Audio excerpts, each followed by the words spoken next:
All right, starting the new day. What do we got going on?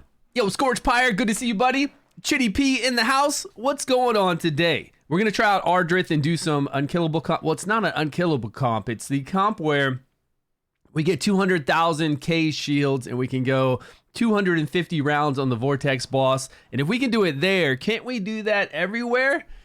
Yo, what's going on? Achilles, how you doing today? I'm a little bit late. Well, not really late. It's kind of my normal schedule, 8 p.m. Eastern. Since there's daylight savings time, they changed the time a little bit. Gives me a little more time in the morning to do laundry, shower, eat, relax, catch up on YouTube, all that kind of stuff, you know? It's kind of nice.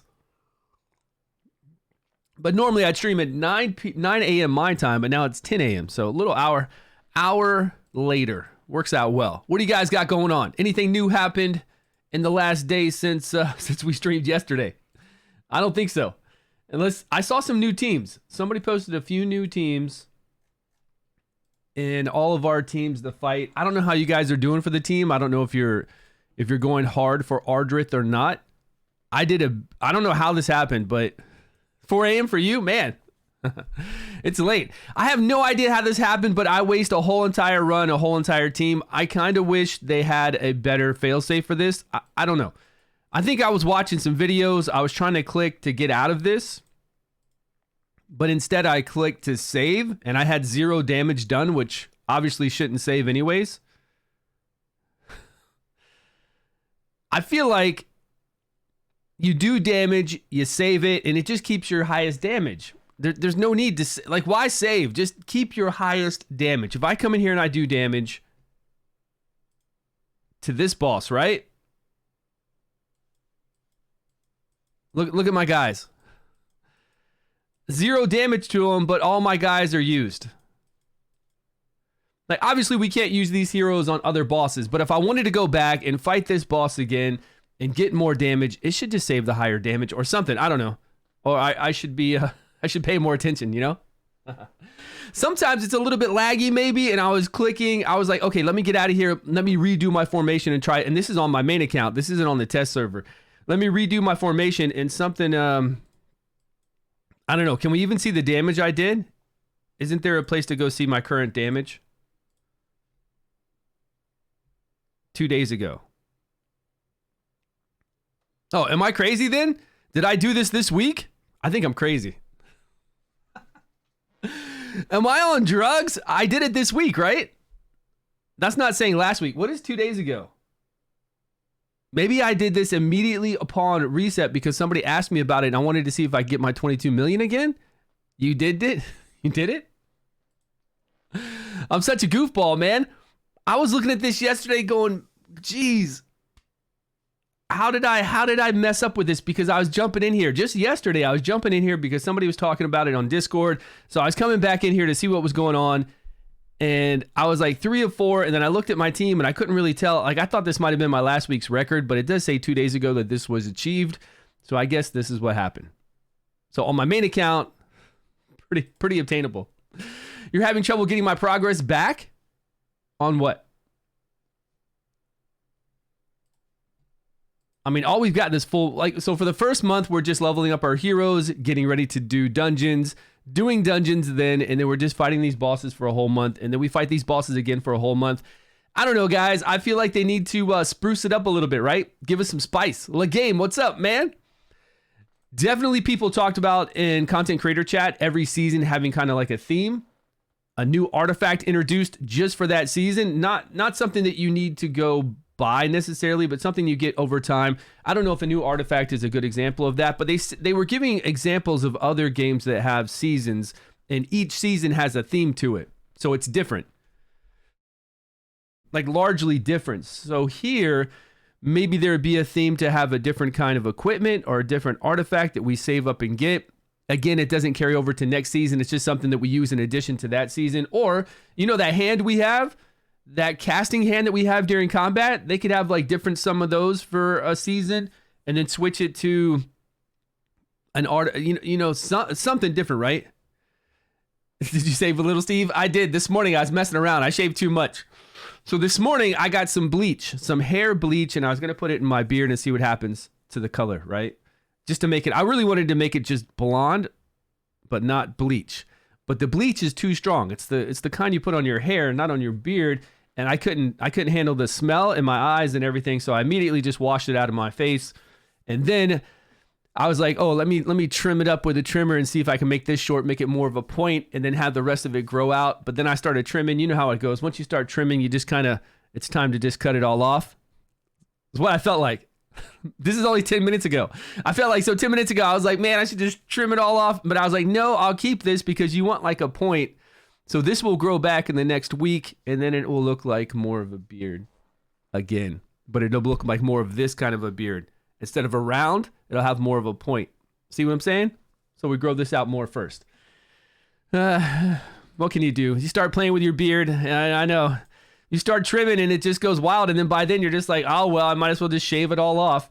That's what I've done the other times that I tried to grow a beard out. Yeah.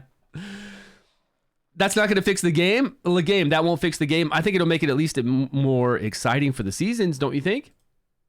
I think it'll at least give us like something for that season that you're like, okay, this is totally different. I know it's only for that season and it's going to be fun. Yeah? The hand thing won't fix it? Well, I'm just saying, I was giving an example of like what you could make one season, have multiples of that hand thing for that season only, that do something crazy. And then the next season, you don't even have that hand thing anymore, or you just have the basic one, and then it's a totally different gimmick kind of thing going on. I think that does add a lot. I think that adds quite a lot, especially if that hand thing has 5 different versions and it's really powerful. That could be a base to the game, sure, but it could just be a seasonal thing, and then next season it's totally different to where your heroes do something special, or again, you have like a special little second artifact here, and there's 5 different ones that you choose. So you have a team of 5, and then you get to use that special thing that augments certain heroes. I don't know. I think there could be a lot of different things that you do just for the season that makes it pretty unique.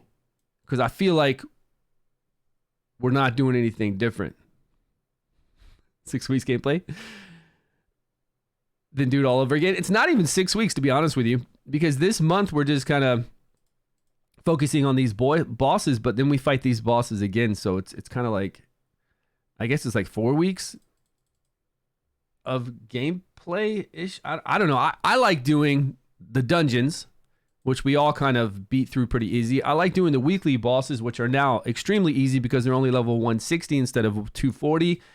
And I do enjoy going up through Fae and the pillars, which I've got a few pillar runs I need to do too to get some essence. Vortex, we can go knock that out too. Yeah, it's totally free game if you want, so yeah, right? Free games are free games. Yo, what's going on, Rocket? How you doing today? 130. Man, I keep dropping. My damage has been the same for a long time now, but every day I keep dropping further and further behind. I don't know what these teams are coming up with, but I don't have all those legendary artifacts, I guess. You finally unlocked the epic and the pillar? Oh, nice. So you're going to have, is it season 2? So you'll have the decreased attack, and recharge speed penalty? It's not like I'm improving my gear. I haven't even been farming gear. I've been farming goblins still because I know I'm going to need some more heroes to fight multiple bosses this week. So I've been farming goblin like crazy. But I do actually have some really strong gear compared to... I feel like, it's really good. We got 2 hits into critical damage, crit rate, even attack in this one. A hit into attack. That is a great piece. 3 hits into critical damage, 1 into attack. Again, an amazing piece. Be cool if there was just a little bit of crit on this instead of like resistance, but can't have everything. We've got crit rate of 16. That's 3 hits and critical damage. Like I said, this critical damage with 1 hit into crit rate, pretty good. Pretty good stuff. And they all have 5 times full inspired Legos. Server merged. Yeah, the server did merge. And well, every day I'm dropping though. Like every day I'm dropping lower on my Vortex ranking. So they're getting stronger somehow. Goblin and Domain over and over. Yeah, I don't know what teams I'm going to need to make. I actually need to look at that for my... I know we can do really well against Alton, the Chief Challenge, because I've got a good Ice Blast team that you can see right here. We can do really well against the one that we already did this week for the fire one, Urzilis. We beat him at 22 million. That's 2. I know there's another one that I could do really well on. I can't remember what one it was. I'm sure I could do really well on the Toll War, which I got to level up a few heroes for that, ranged ones. Because I do have some Dauntless leveled, but I've got Shaltar and Sutha leveled up, Nimbus. So I've got to level up some lower level ones right now, some lower rarity ones. And then what other boss is pretty reasonable? Jorn? Which one was the Jorn boss? Oh, with a rally. Yeah. I could do the Jorn one too for 22 million because I've got really good legendary rally. Insanely good legendary rally heroes. So Jorn one for 22. So I guess I'm pretty set. I've leveled up everything I need for Jorn. I already did Urzilis. I guess I just need to see what I need for Toll War. And then the other one was my Ice Blast team. So really just leveling up a few for this week. Next week we got another team. So that's going to be 5 teams. I've just got to level up a few, maybe a poison one so we can bring in a tank. But I think I even leveled up recently. I'm pretty sure I leveled up Hexandra. So I think we're pretty good. Yeah, server did merge, and my server merged with people who played season 0, so they had 2 seasons on us. 2 full seasons. Even if they were free to play, they still had a full entire 3 months to get heroes and have more artifacts and all that kind of stuff over us, right?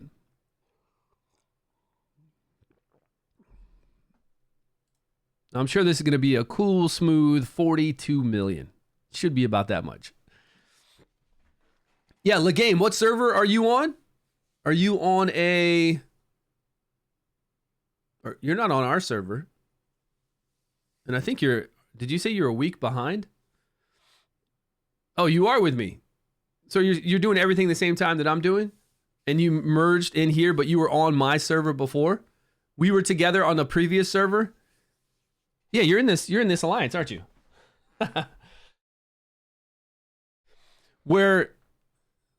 Yeah, so we did much better last season, right? Last season was way easier than this season. Not that we shouldn't merge, but we definitely should not merge with a server that had a whole entire season over us. Like, I'm not opposed to merging. I know we're going to be merged, and we're going to be merged with some whales. That's fine. But most people should merge. If you started your account one day, then probably like 7 days before and 7 days after, they'll merge like those cluster of servers because they all started at the same time. They won't merge like they did us. And they had to merge somebody, I guess, with them, but they could have merged there were multiple older servers. They could have merged those servers together. I feel like that would have been fine. Even if there were 3 older servers, they could have merged those 3 together and then everybody else within the same time frame that they started. With 20 full inspired legendaries is on the server. Arsalan, yeah. He's more of a whale. I don't know if he's like a huge content creator, but he just likes to whale on games. Yeah, he's on this server for sure. We see him at the top every time, but there are a few other whales as well. And there are a lot of people that spend. I don't know about whale Kraken level, but there are a lot of people that spend multiple thousands of dollars. Yeah. Or just have good luck, right? Good luck getting, because I mean, that's really what it's about. You don't even have to spend a lot of money. All you have to do in this game is get good luck to get that one hero. Like if you summoned on the newest banner for season 2, where it gives you all the season 2 heroes, and you got this team right here with Shinna and Girthin, and then if you were lucky enough to get Beldel, then you're doing more damage than I'm doing. And you could have spent like no money and just got lucky and got Beldel. Even with Beldel, Bledin, and Girthin, you're probably could be doing more damage than me. Just because she's a monster. And then if you got really lucky and got another copy of her to get her exclusive artifact, you're really doing more damage. So all in all, sometimes it just doesn't even, you just get lucky, right? RNG, it's all about the RNG. Spending and RNG, but sometimes you can just get lucky. So this team is going to do a little less than the Unkillable that we did yesterday. I still think the Unkillable's pretty cool. Maybe one day I'll get Zephy. I'm sure I will with all the dice that we open. Probably the next 60 I summon will get a couple good legendaries, I hope. If not, if I do get a Frost duplicate legendary, I can get that legendary artifact to help my Girthin do more damage. And then we can elevate her probably quite a few million. The whole entire run will be a lot more, you know. And I think there's a lot of people that I see up the higher that are using that legendary Frost Ice Blast artifact on Girthin. You know, a lot more attack. Well, I don't know about a lot more, but more attack percentage, flat attack, and then more damage when she does her, a little bit more damage when she does her battle skills over and over. And then today we're going to go on the test server. Like after this, we're going to jump over to the test server and test out that Ardreth team and see if we can bring in some other heroes that give us a turn meter increase in place of the little carrot guy, Sagamir. In place of Sagamir. I don't know if Megan's going to work. I don't think Megan, you know, it just depends on who Megan heals all the time with that battle skill. If we can get Megan in there, we can pretty much do the same thing. If she can heal the right person, that would be a rare option instead of having Sagamir. Since a lot of people have Garius, they would have Megan, and then they would go after Ardreth. That would be a cool team. If we can get massive shields and do all that damage. 42 million, same exact as yesterday. My damage isn't going up.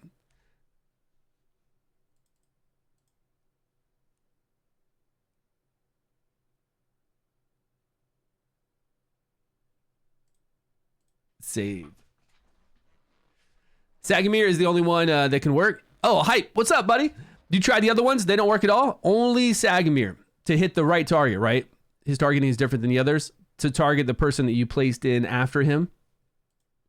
Yeah, Hype, we're going to try out that team. And you tried Megan, and Megan would just, even with just the 3 on the team, Megan wouldn't consistently enough give it to Garius, I guess.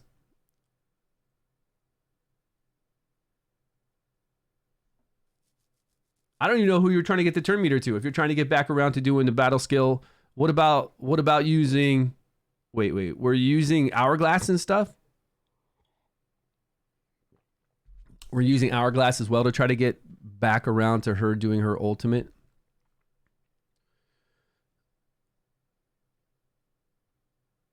You have to let your tank get hit every 2 seconds. Well, she'll still do her battle skill, right? Even if there's no one, even if somebody's topped off, she'll still do it to someone and give them a turn meter increase. But I'm sure if it's not the right one, then it's not going to work, right? And he needs to have the highest HP to be a tank. Okay, let's jump over there. Let's jump over there and try it out. Let's see what happens. Oh, we got a new Fortune Seeker, Grave of Venom, Grave of Rot. Okay, this is actually pretty good for me because I need to do this for our Battle Pass. The Battle Pass this week told me to go in there and farm one of these like 5 or 10 times. So we'll knock this out soon. Do I need to do it right now? Well, we can do it later. Let's see how much energy I have. How much bread do we got right now? 100. Let's go run like 2 runs. Test some Nissa against the training dummy.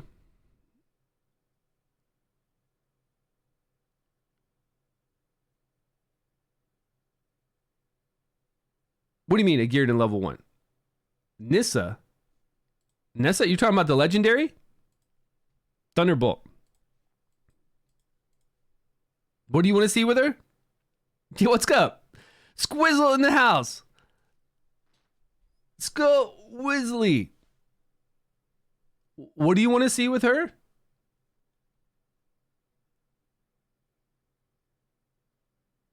And without other Thunderbolt teammates. I didn't see a change in her damage. Yeah, you won't see a change in her damage with other Thunderbolt. I mean, she doesn't really do... She just has this that applies the electrocute, and then she has to do her damage and inflict electrocuted to them. And if you don't have multiple enemies out there with multiple electrocutes forming that connection, they're not going to do like more damage. Single target damage, this girl just is not it. Even multi-target damage, you'd have to be multi-target that stay up, stay alive the whole entire fight, and you're just trying to get a lot of damage done. There just isn't anywhere to play her. And this right here doesn't even apply Witch's Remains, which is really sad. So then she just does this static field that centers in on that one target. Won't even get everybody in a diamond shape since the center is this target. So it's not even as wide as you would think, as big as you would think. And then this damage just isn't the greatest. She's pretty lackluster, kind of like Zorak. What was his name? Not Zorak. Right. Yeah, Zorak. Kind of like Zorak here. I bring in Bledin on my team now instead of Zorak, and I played this guy the whole entire time up until, a few weeks ago. And now I use Bledin instead of him. Zorak just does not do like Shalar in any sense and doesn't bring the damage. And it's crazy because he does give 40% additional damage to all Ice Blast heroes, including himself, but it's not enough. Not enough at all. Okay, you'll hit me up in Discord? Okay, let me know in Discord, yeah. If you wanted to test her, or you had an idea to test her and to make her do some more damage or something. Yeah, let us know.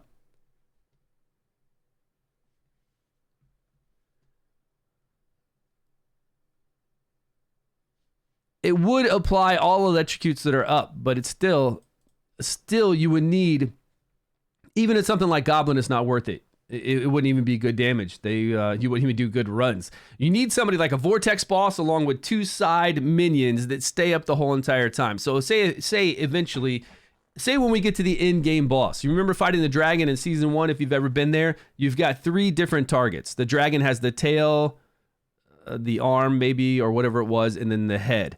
If you have electrocute up on those 3 constantly, and then she can put that sphere up, if that sphere covers all 3, which I'm hoping it will, it's going to be really sad when we fight this crab. If he does have 2 limbs and a head and we can target them all, we get electrocute up on a few, and then this won't encompass all 3. That'd be really sad. If this does, what it'll happen is it'll make electrocute proc on all 3, which would then do 3 times the electrocute damage because they're all going to fire off.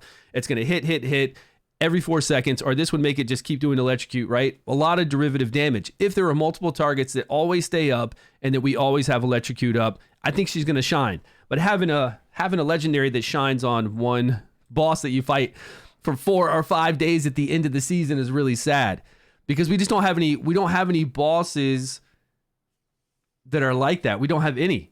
You go in there and you fight Ancient Battlefields. You just got 1. You go in and you fight the Harpy. Sure, we've got some Wisp up, but you're really trying to take them down quick anyway, so you're not worried about having electrocute up the whole entire time along with her in there doing what she's doing. We could use her in the Harpy, sure, but then once the Wisp are out of the way, again, you're going back down to her not being that great, right? Even if she... I don't know. I don't think she doesn't really do burst. It's more of a long sustained damage with multiple targets being up the whole entire time. And I think the in-game boss is the only place we're going to see where she's really going to shine. Unfortunately, we just don't have the Vortex isn't built that way. I hope next season the Vortex is. I hope next season there's at least 2 side guys that will be up the whole entire fight, and we could use more AoE in there to get damage done. Instead of just going in and doing single target all the time, let's get some damage. Let's get some AoE damage dealers in there. I think they should have done it this season because it would make sense for Burn and it would make sense for Thunderbolt. And then if Ice Blast is doing good damage, they could all kind of be competing against each other then,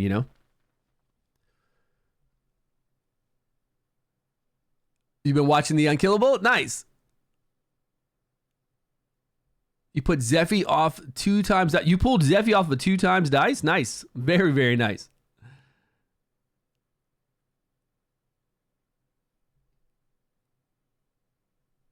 How do you build Shalar and Avelius for DPS damage? I did a Shalar video last season, so it's still valid. It's the same way you build him. And you can use the eyeball on him if you want to. If you don't have the ink leveled up, you can use the eyeball and get this basically like the same damage, which is really surprising.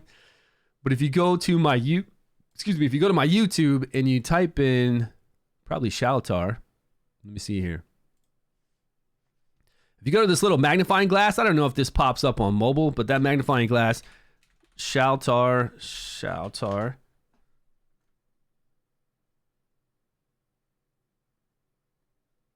This one. Probably this one. Look at that Dragonheir commercial right now. Check it out. Should be this one, and it should show you what kind of gear I have on Shalar. Let me scroll through this really quick. There's the in-game boss with 1 team.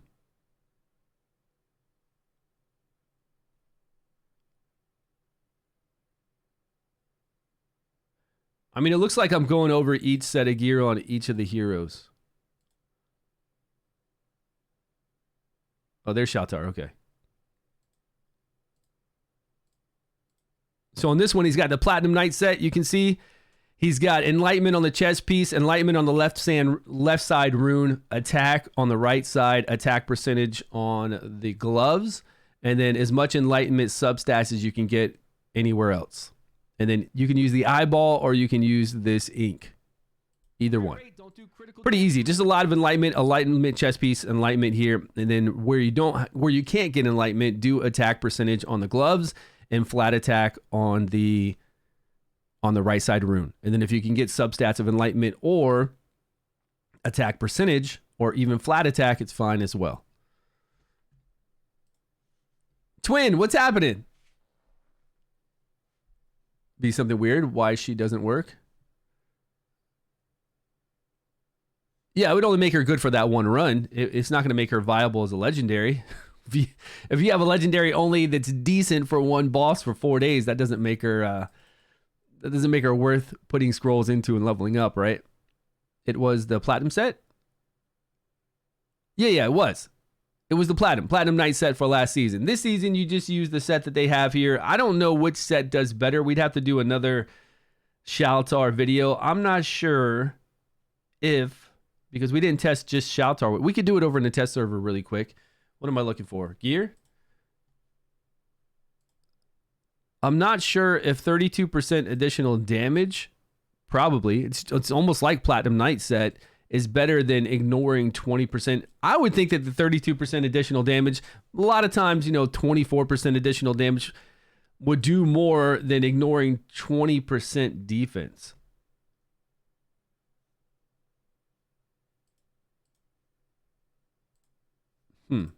We'll go check. We will go check. Hold on. Let me log out of here. Let's log into the test server. Hello. Usable. I just pulled him. He is amazing. I wish I had him. I love him. He's ranged. He's dauntless. He does a lot of damage. Just make sure you get his crit rate up so he does a lot of hits on that ultimate. You could put him in Witch's Remains if you wanted to. I probably wouldn't. I guess I'd have somebody else in Witch's Remains. He is quite a damage dealer. Yeah. I love his animations. He looks great, and he just does a lot of damage.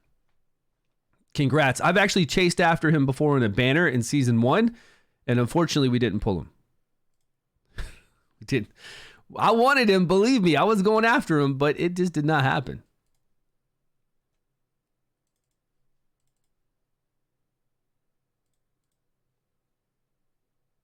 All right, here we go. Use Malik on Total War as a tank? Yeah, sure, you can. For sure you can. We tried him the other day on the test server. Like any tank, they're going to do well there because they only last a certain amount of rounds.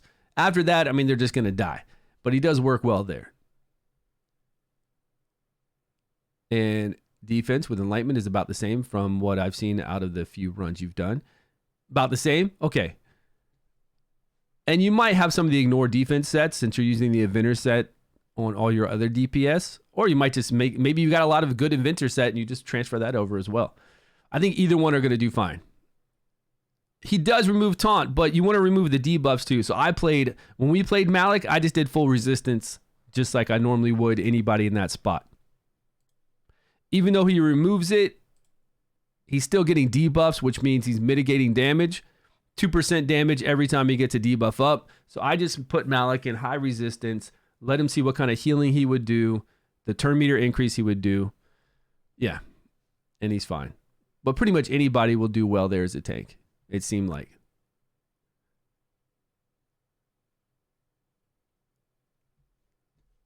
No, that's awesome. Yeah, if you know, then either one. Then use the Inventors or use the Ignore Defense set, either set. Whoever was asking about Shalar. Yeah, pretty easy. I think Shalar is pretty easy to gear out to see some really, really good damage. I think it's pretty simple, right? Once you start putting that damage on him, you get people that can hit. It's all about doing his ultimate, though. Shalar activating his ultimate, right after that ultimate, making sure everybody else does their ultimate that has multiple hits, like a lot of hits. You got Sutha, you've got Tharavul, which he just pulled. You've got Garrett. There's a lot of them out there. Pretty much all of those guys, pretty much all of the Dauntless people have multi-hits on their ultimate. There's only like one rare Yagnats that does 3, and then the rest of the rares I don't think do multiple hits on their ultimates, but you just want to get as many hits in as you can when Shalar does that ultimate, and it is insane damage. Like for an epic, it's pretty nuts. 1 second.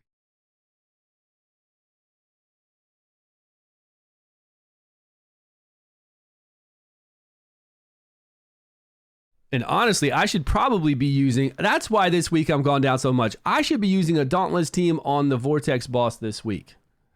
That's what I should be doing. And I do have most of those leveled up. On my main account, I should be doing a Dauntless team. Because the advantage of a Dauntless team this week is pretty strong. And they are still strong. Really good damage. I bet if I went over there right now, we could take my, because they're all leveled up. We could take my Dauntless team in there. We could take Furbath, and then we've got Ogok, and we could do some insane damage. Because we're getting this attack speed increase. Yeah. That's why I'm dropping down this week. They gain 1 stack of heal over time. Plus we get 50% increase. And basic attack damage increased by 25%. Wow.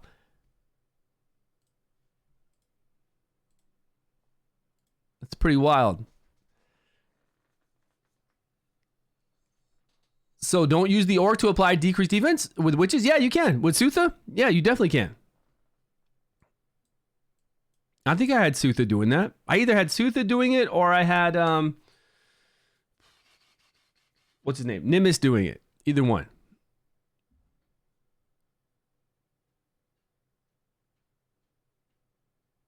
Which one?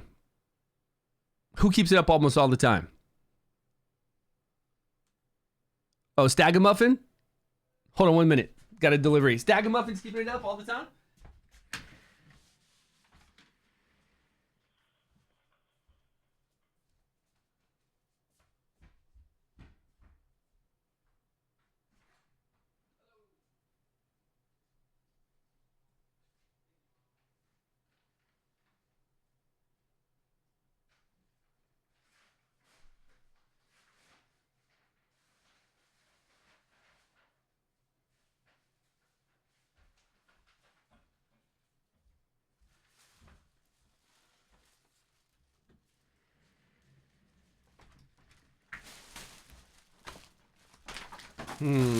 It's always scary ordering from Amazon. You don't know what size you're going to get over here in Japan. Like, the sizes vary so much. This looks too big? No? The sizes vary a lot. So sometimes you'll get something that's your right size or not.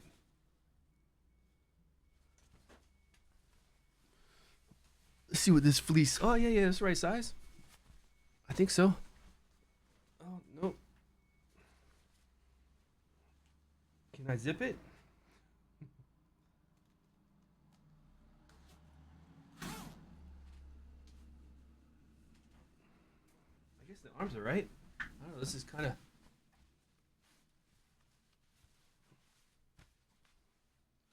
Does it look weird? I feel like a bear stuffed animal. Yeah, it does. It feels like a... Looks like a bear stuffed animal. It's a Billabong. It's a Billabong fleece. But I'm just glad it fits right. Because sometimes over here the sizes are for Japanese. So for me, I'd have to order an XXXL or a double LL to be able to wear it. And even then it kind of fits a little weird. But that's since it's Billabong, that's a normal, seems like it's a normal size. Yeah, a little fleece I saw online that I thought would be cool to get, so had a little sale for it. Japanese people that small, that's just kind of how their sizing goes. They're not really, they're not all that small. It's not like you're a giant over here. But yeah, the sizing here is very, very different. If you went to a men's clothing store just out and about, a Japanese men's clothing store, and you wanted to say get like a work long sleeve button-up shirt, like just a white button-up shirt for work, or a jacket, or a suit made or something like that, yeah, they're really, really tight. Really skinny and tight. Okay, what were we going to do? We're going to do Hype Pseudo's Sagamir Ardreth.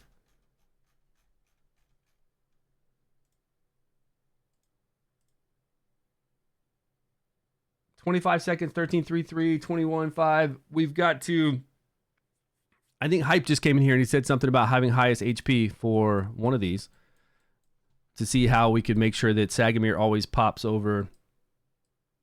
And I guess Hype is using the staff. I'm not sure if he's using the staff or... That's going to be a lot. If we're using the staff and the hourglass to keep it going, I guess staff and hourglass isn't that bad. Not for a whale. I mean, whales have it. I have it actually on my account too. I have staff and hourglass on my own, and I have all these heroes on my own, on my main account. And hopefully we'll pick up Ardreth. I'm sure we will. All right, they're all level 100. Well, nope, this guy's not.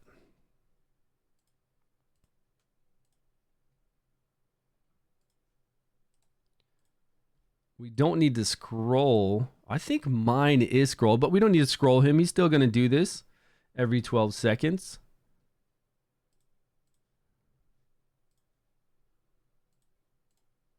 No gear. Okay, she's got gear on her.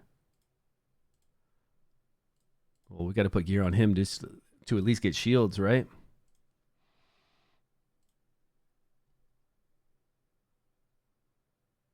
You wish you could have 9,500 legendary scrolls. It would be pretty nice, right? Let's get as much skill haste as possible. Maybe we need some skill haste too. So we will start out that way and then go away from it if we don't need it, maybe. 2 set skill haste. Here we go. We got skill haste here for defense and defense. That's nice.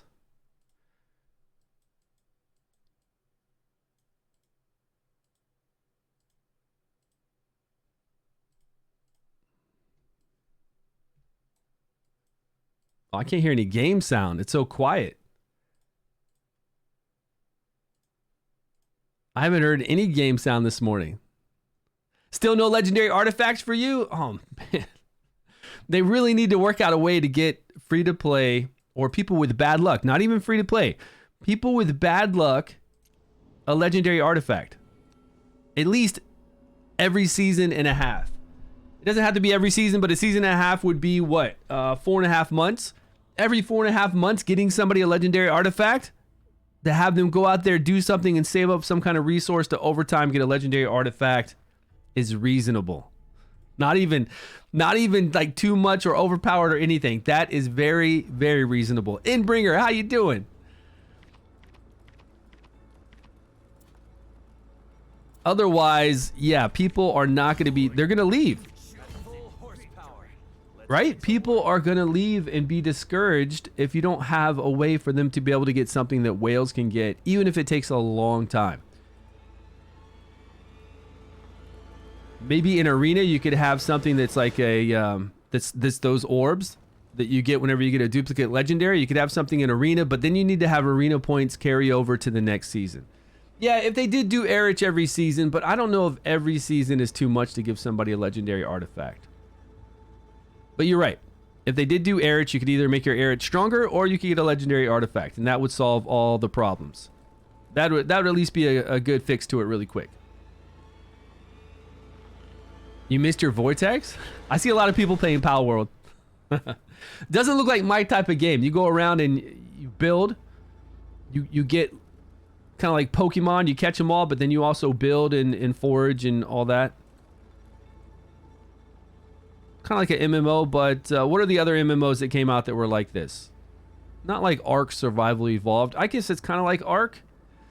Kind of like a version of Ark Survival, and I played Ark quite a bit with my son. What was the newest one? There was another one that came out that was a dark fantasy one that was just like Ark Survival Evolved that was popular for a while. Who's the other person we need to bring in here? Where is she? Oh, yeah. We got to bring at least her in here. Ardreth.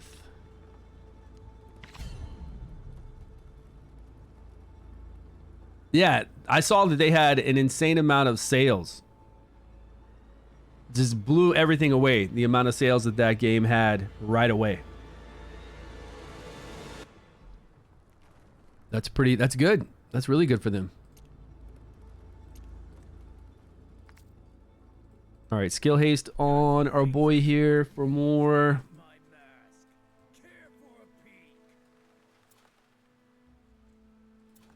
What set is it? This set. Okay. Defense percentage. That's pretty nice. Can I get a few hits into defense percentage, maybe?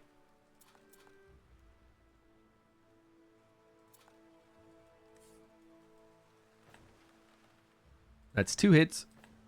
I'll take 1. 1 hit into defense.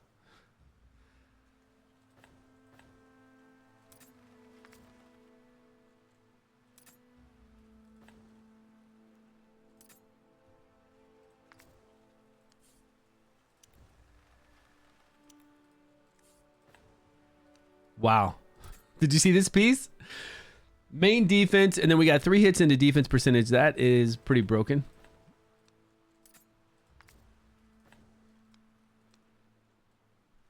Oh, we got to go summon. We don't even have enough to level up this artifact.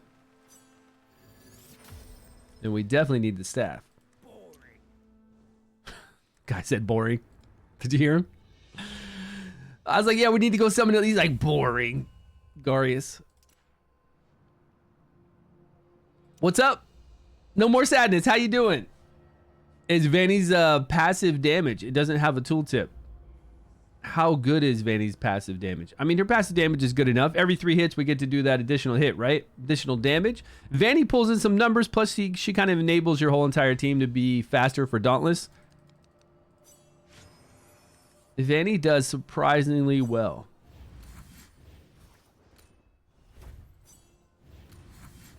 She just doesn't have a hitting ultimate, which is fine. You could put the statue on her. That's kind of great, actually, that we only need like Manicore statue on her. But unfortunately, she can't apply something like multi-hit ultimate for Witch's Remains, or even the crown.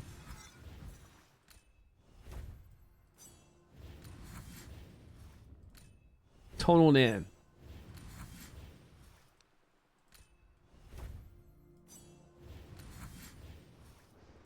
Hey, there she is. I better start pulling some better heroes than this if I want some to level up my artifacts. They gave me all these. Yeah, all the test server has all this stuff. But unfortunately, they didn't give us enough material to level up all of our artifacts, which is really weird. And they do this every single time. Every time I've had a test server, I have to come in here and summon to level up artifacts. They give us enough resources for everything else. I guess they want us to summon. It's hard. It's hard to level up a lot of artifacts. Even the season for me right now, it's hard to level up a lot of artifacts. I feel like by the end of the season, I'm not going to have... I'll have most of the ones I need leveled up. But if I was a real whale and had tons of legendary artifacts, I wouldn't be able to level up all of them. That's for sure. Guess you got to be picky for the season. Make them summon on stream.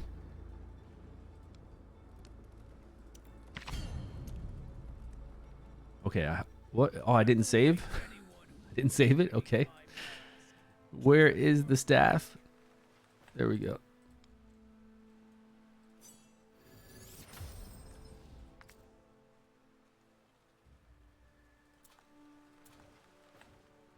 Oh boy.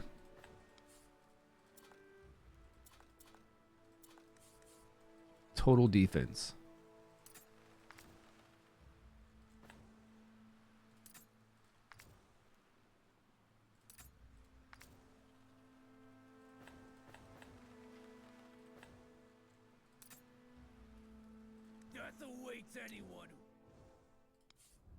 All right, save that. Sagamir, 69,000 HP. Okay, he's got the lowest.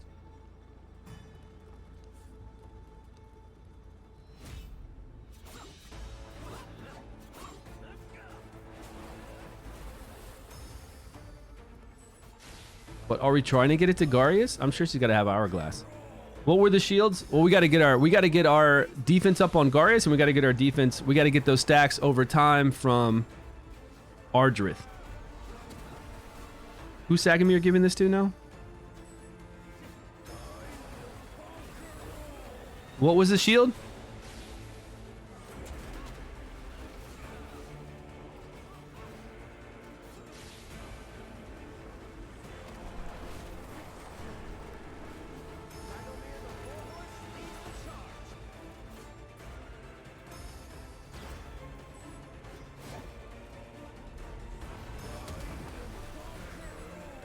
52,000.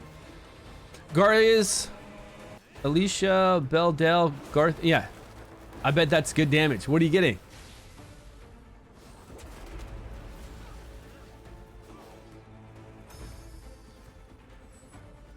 When you get the new legendary, you go down to just Beldell? Well, no way. You gotta have Shinna in there.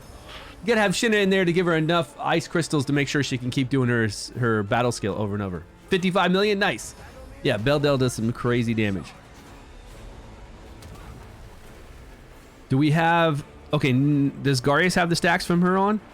I think he does. He's got blessings. And he's got 10 stacks. He can go up to 20 stacks for himself. He's not at 20 stacks yet. But Garius needs to do his ultimate after Ardreth does hers.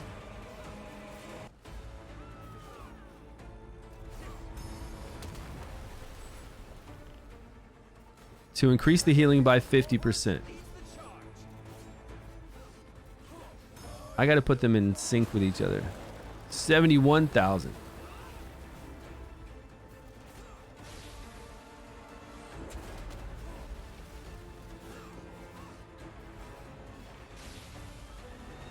But she's also going to do her battle skill. If she does her battle skill on someone, that means that their... Oh no, that means that their battle skill would be increased. Okay, Sagamir just did himself. So if she does her... if she does her battle skill on someone, they increase their battle skill by 50%. But it does give increased defense too. So if she did her battle skill to him, it would give him increased defense too, which would make his ability stronger. Plus, we need to scroll him. Scroll this bad boy.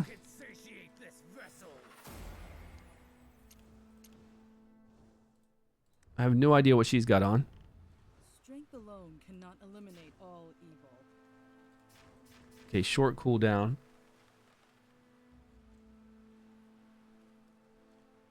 .9 seconds. 16.4 seconds. I didn't really look for skill haste down here. Skill haste of 111. Wow. 111. That is crazy.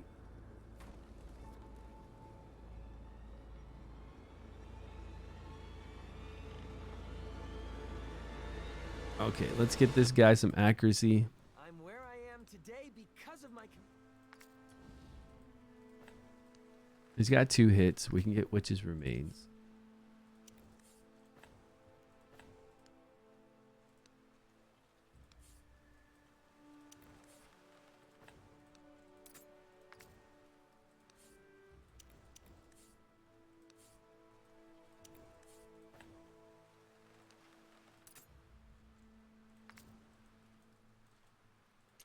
Horseman does some more damage off of HP, right? We can load him up with some HP. We'll kind of put him in Inventor set.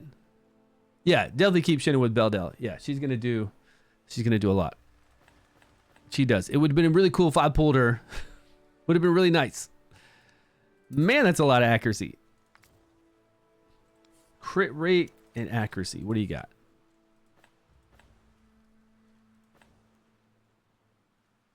$924, $827.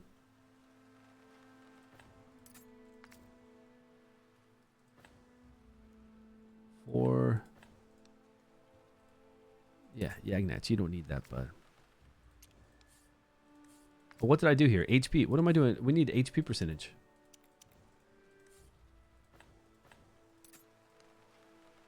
But Hype Pseudo said that it goes off of some max HP, so this might not be. But it's him flipping it to someone. But he did flip it to himself earlier because he was the lowest. So we all kind of need them to mitigate this same amount of damage, don't we then? Because if he's full HP and he's not mitigating, but then what's going to happen when we have DPS in here?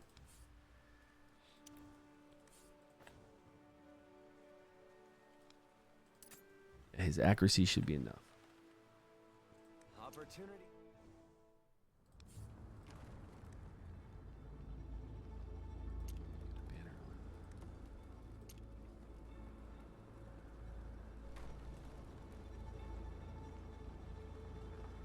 But he got them down to 13.3 seconds. 13.3 seconds.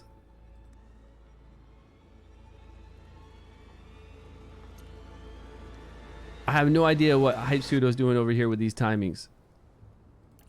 With these skill timings. He's got 25 seconds plus 25 seconds. 13.33 interval. How do you do how do you do 13-second intervals? My guys would have to be so fast. Because we're getting sped up, right? So if we're getting, who's gonna have that consistently for both of them?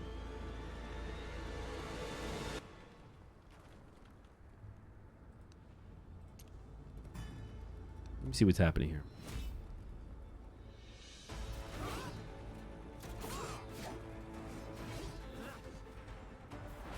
All right, My Little Pony gave it to Garius.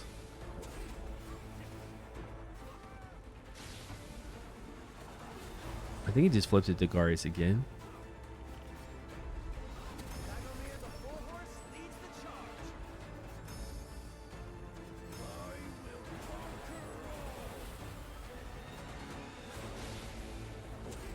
Or he will become the target for Thunder. Who? Which one?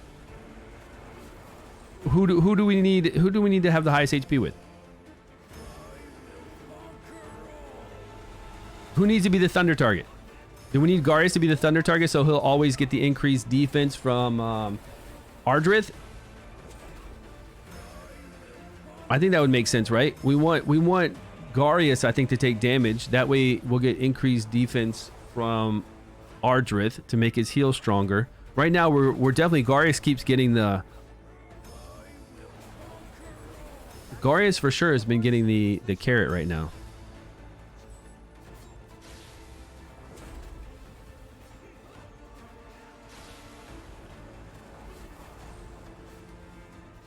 Yeah, Garius keeps getting the carrot 100%, but it's only 55,000 heals currently.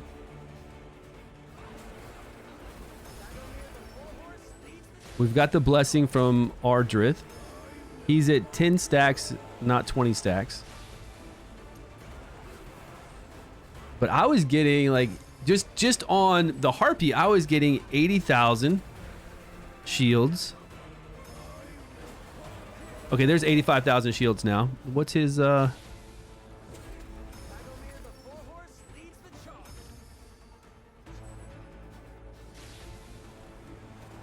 what's he at? 13 stacks? 14 stacks now. And I think she's giving him increased defense.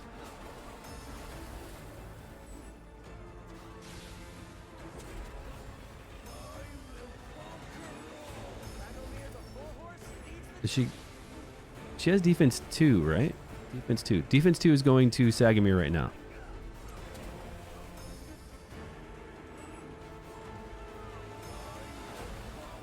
$91,000.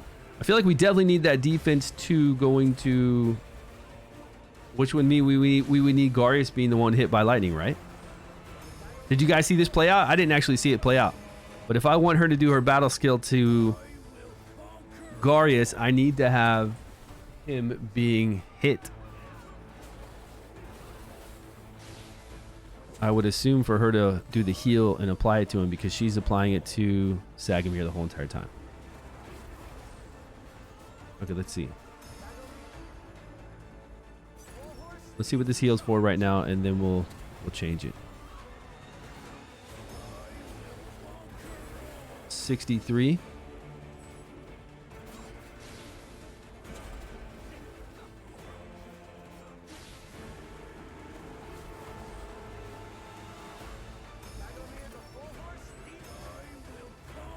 $63,000. I don't know how we got 80. We got 80 that one time because increased defense was up on him, right? Redeploy. Okay. I'm where I am today because of my commitment. Toss a coin. It will take. It's not me whom you should resent. All right, Sagamir. Arrogance and greed. You're not ready to die. No problemo. No problemo.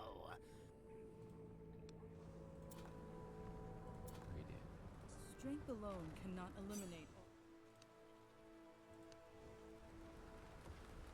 Death awaits anyone who looks pretty. All right, we got these three on top. One day, So she's currently at 69,000, 91,000, 60,000.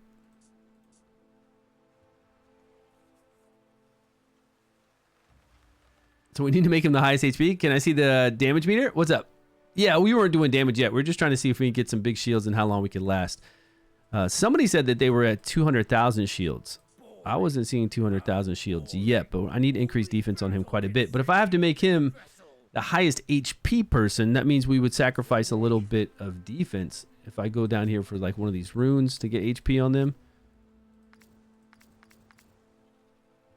And I don't know if I need this skill haste to be this high. We could just put him in. He's getting HP right here from this 2 set piece. We could put him in another set piece that gives him HP. Isn't there a second one? I'm not sure this season. Yeah, there is. There's the regular Ancestrals. So here we could look for HP percentage, defense.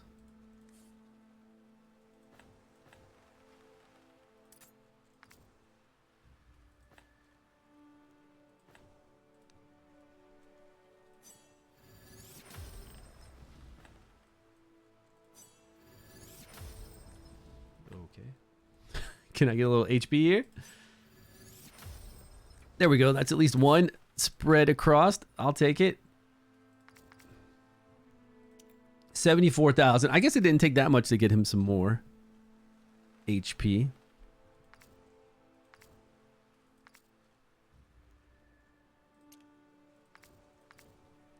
Boring.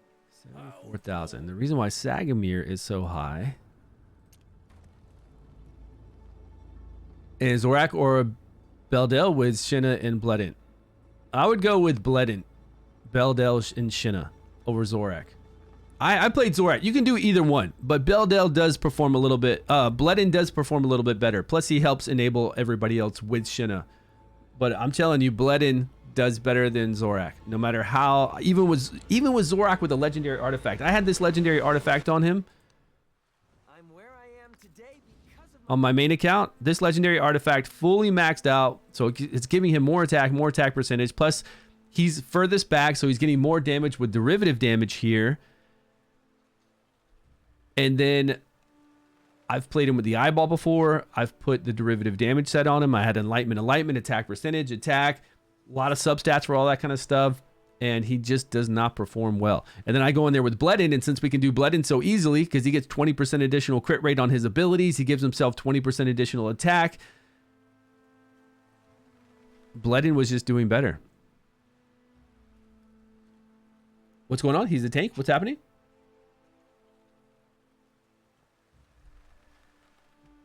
I'm where I Okay, am so the today horsey here, because let's get defense percentage. Or attack, actually. We can go to attack. I think we had attack earlier on him.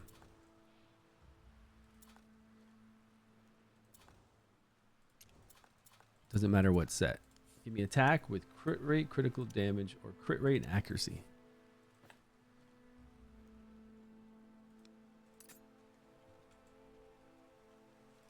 $66. Okay, he's lower now. All right, so he should be the highest. He's at 69,000, and this is 70,000.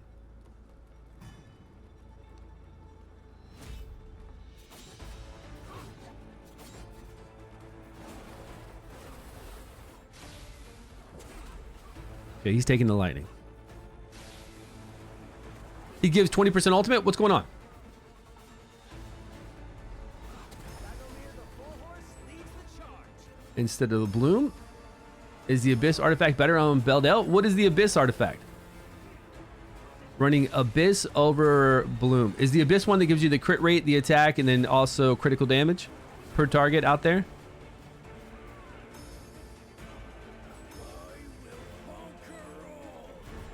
Yeah.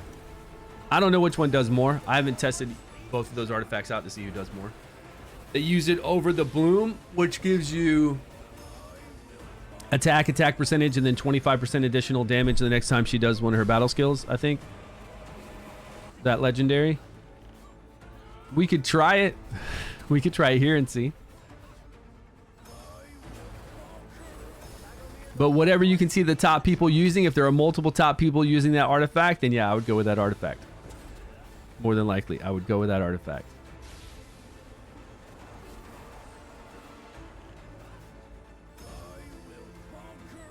All right, 54,000 heals. 54,000 HP shields.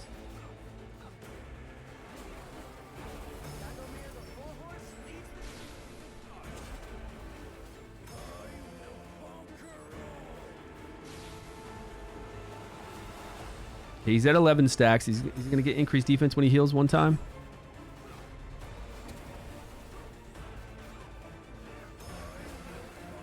$86,000.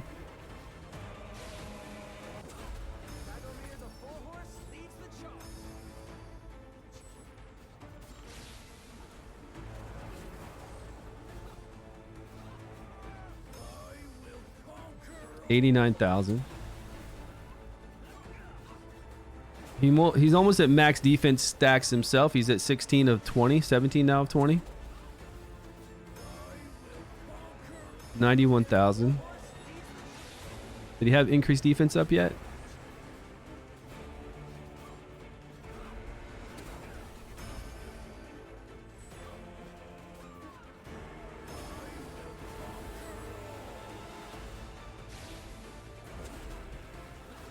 Okay, now he's at max. 40% additional defense for himself. He's got decreased defense on that doesn't help when he heals, though. We need something to block that decreased. Oh, does he take it away right before he heals? I guess it doesn't matter with the Garius. He takes away all debuffs before he heals. He does. I wonder if it calculates, though. I'd have to look at it when it calculates the actual heal percentage. 94,000 still.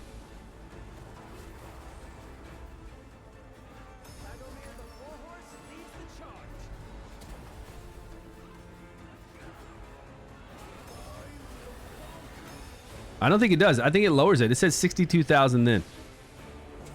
I think even though he removes all debuffs from himself and still heals himself, I think it calculates that decreased defense on him when he goes for the actual amount of heal. Yeah, 62,000 versus we were getting 94,000 before, and that's because he has decreased defense up.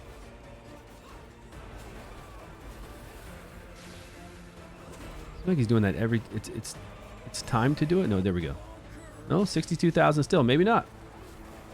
How do we go from 94,000 down to 62,000 consistently now?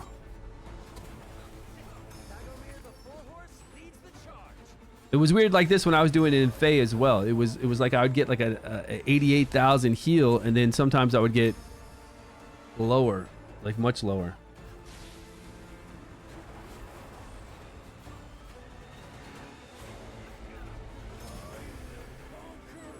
There's 94,000. I can't tell if he had increased defense 2 up. I'd have to look here. 94,000 again.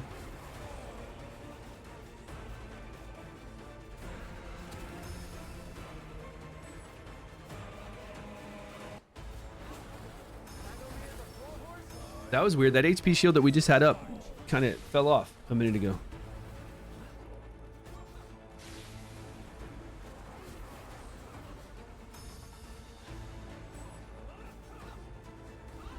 No, she's still giving increased defense to Sagamir.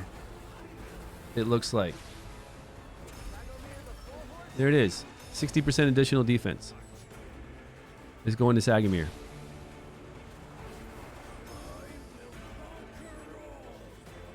I guess we need to make Sagamir tanky so that he mitigates as much damage as Garius, or tankier. But Garius is being hit by the lightning. But see with that swipe there, Sagamir's taking way more damage.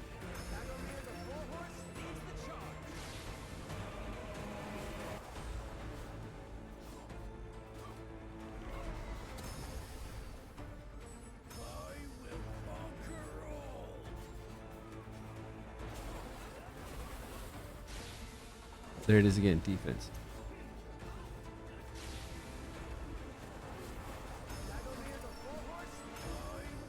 Yeah, Sagamir is getting torn up. 70 stacks.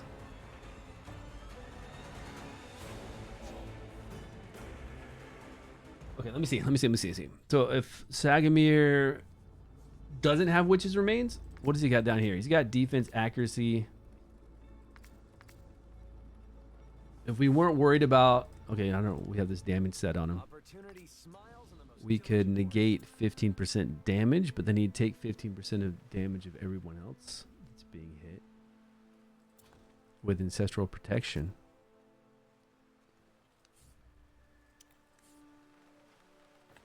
This will give him HP too. We don't have any sets that give us defense this season, which is kind of weird. Defense. He's got low defense right now, really low.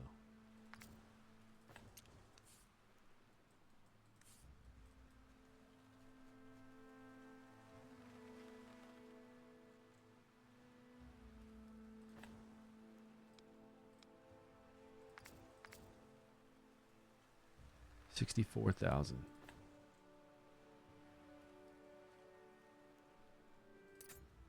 No.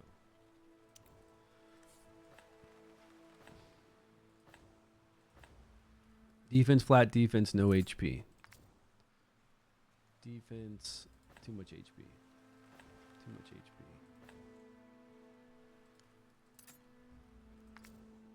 I don't think this is going to help him though, because if he's absorbing 15% of everybody else's damage, especially when we get a full team, this might not be the play. This might not work out.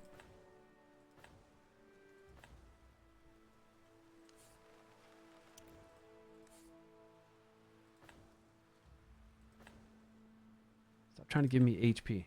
Stop trying to give me HP. HP with everything. I don't want it. I don't need it.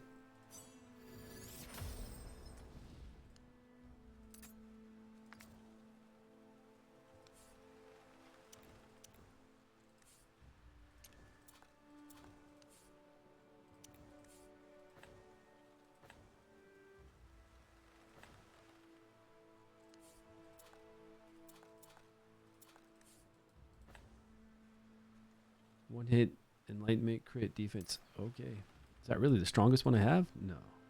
There we go. Lots of defense. Too much defense. One day, I will be a real knight.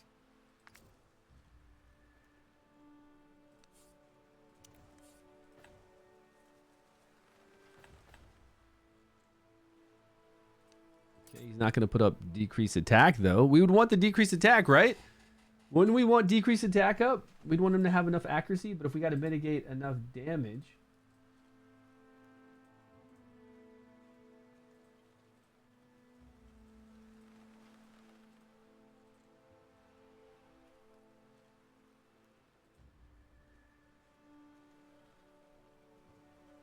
I'm pretty sure we're going to want decreased attack up. Opportunity smiles on the most diligent horse.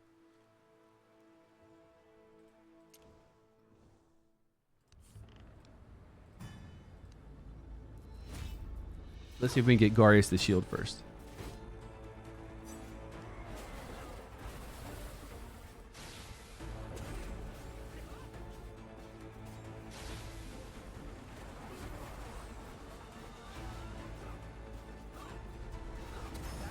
No, I think he's going to take...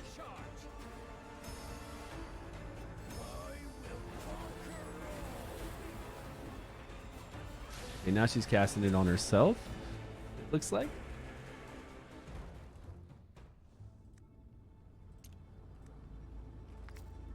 Defense. She's pretty tanky. She should be tanky. 3,444.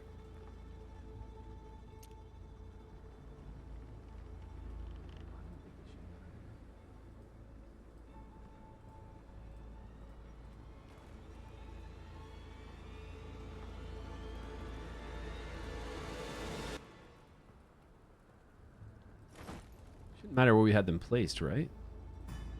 Not for her battle skill.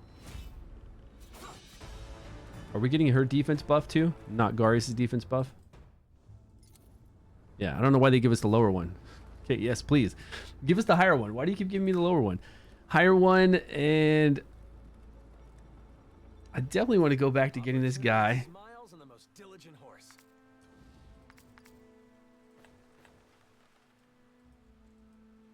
Giving us decreased attack.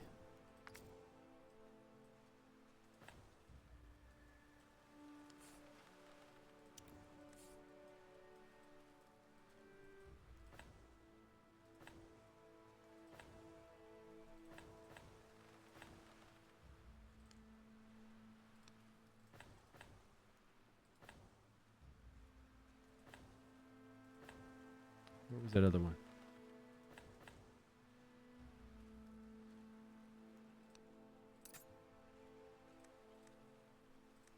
One day, I will be a real knight. 68,000. A lance knows no mercy.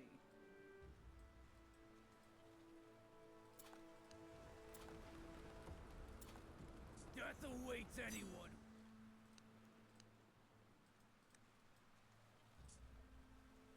74.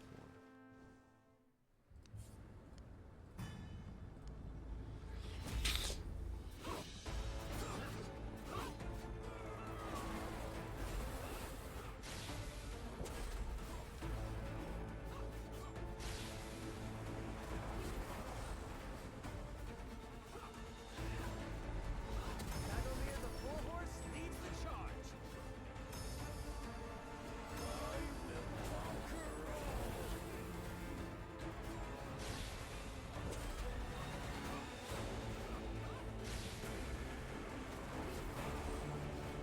She cast it on herself. She cast it on Sagamir.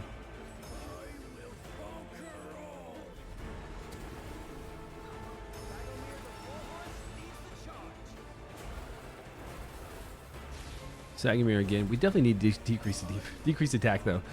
It would make sense, right? To last so much longer with decreased attack on Sagamir. There's no reason not to have it. Not to have enough accuracy for that. One day, I will be a real knight. One day you're going to be a real knight. You will, Sagamir. Don't worry. You're going to be a real knight. Now this is going to jump his HP up quite a bit. 70. Okay, he's still below.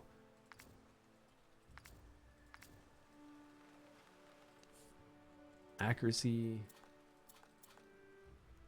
Substats. Nice.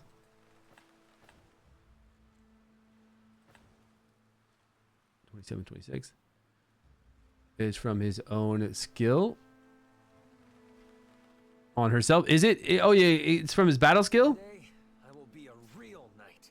It is from his debuff immunity battle skill. It is from himself, and she's casting it on herself a lot. Ardreth, which would mean she would cycle through that battle skill over and over for herself. But I mean, I want increased defense 2 on. You're right. You're right. It is from his, but I want decreased defense 2. Is in trouble. And there's no new players in the game. Seems like a good assumption, but is it actually true? I don't know. What? Whose video did you see? What video did you see, my man? Where'd you see that at? I'm where I am today because of my commitment. Defense percentage with accuracy substats. No HP. Okay. Getting up there. Defense with accuracy substat. Now I just need accuracy here with some defense. Accuracy. Defense. With no HP.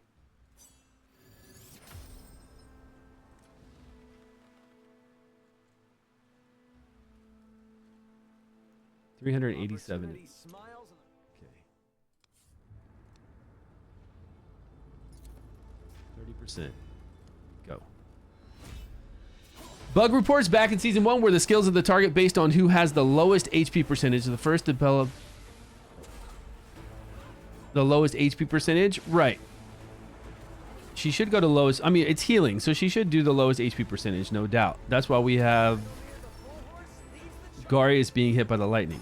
He has the highest max HP, so eventually he should be the lowest. He should be getting that later on. Maybe we just gotta wait. Maybe we gotta wait for Garius to take some big hits. Once the boss gets a lot of damage, taking that single target damage hit, and then we'll get increased defense and the heal from Ardreth onto him. That makes sense. Because right now we'll get up to like 94,000 HP shields.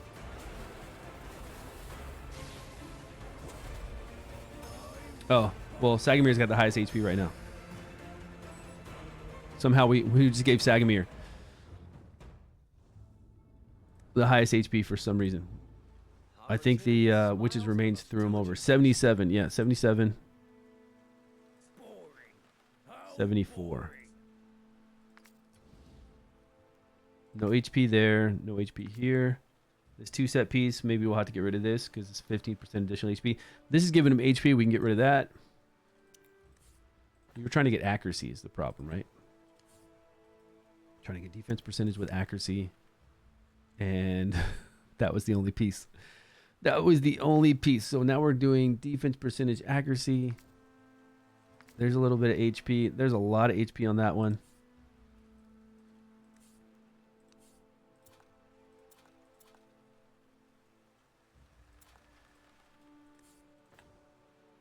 This one drops him down by 5,000. 72. Opportunity smiles in the most boring. 74. Okay. All right, let's go. You're gonna go watch a video now of why this guy. I just read the title. Yeah. This video is sponsored by Huawei App Gallery. Using App Gallery. Oh, Magchan is Dragonheir failing. New players not coming in. How to fix the game.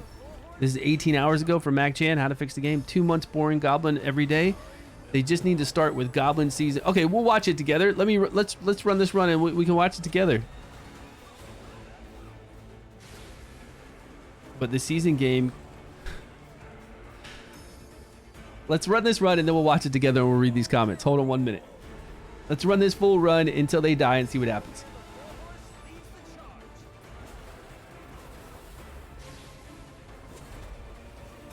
Okay, Garius is for sure being popped. He would be the lowest at that moment to get the increased defense if she did her battle skill. Sagamir's tossing to him.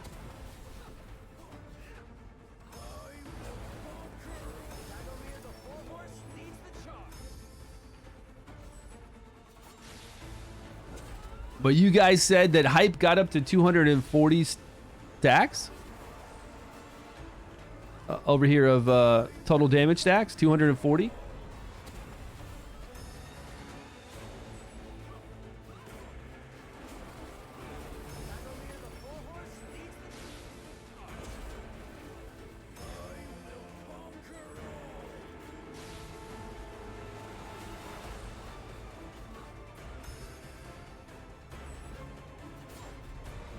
Attacks up.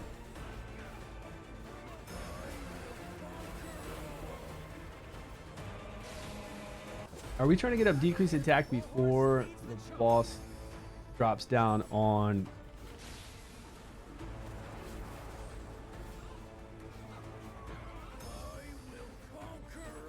I don't know if we put up times for Sagamir. Yeah, 21.5 would cover him for these two abilities. Would cover him for 3 abilities. 1, 2, 3. Yeah, we don't have him set up for a time. It doesn't look like it. He's gonna go off at 20. No, we do. He's not scrolled. Okay, that's an issue. That's why he's not keeping up. He's not scrolled. One day, I will be a real knight. One day you're going to be a real knight, Sagamir. You majestic beast, you. Okay, that's why. Now he'll cover...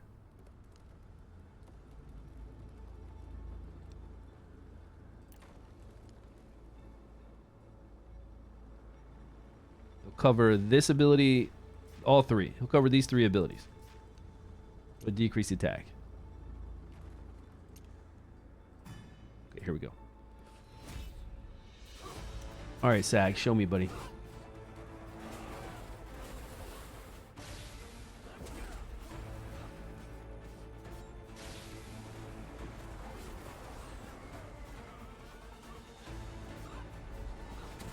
There he goes. Decreased attack from that hit.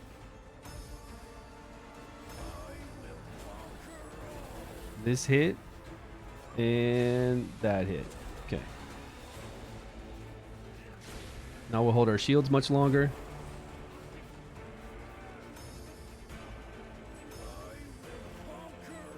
Let's see how long we last. Yeah, Mac Chan. We'll see what Mac Chan's talking about. We'll definitely check it out.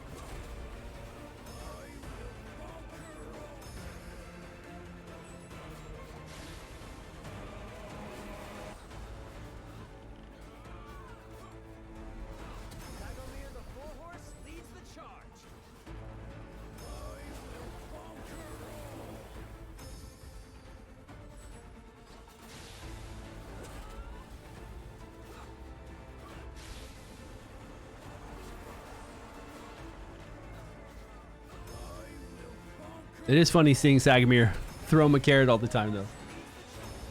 Just pop him that carrot. And Sagamir is sweet, man. I do like Sagamir. I always use him on my arena team.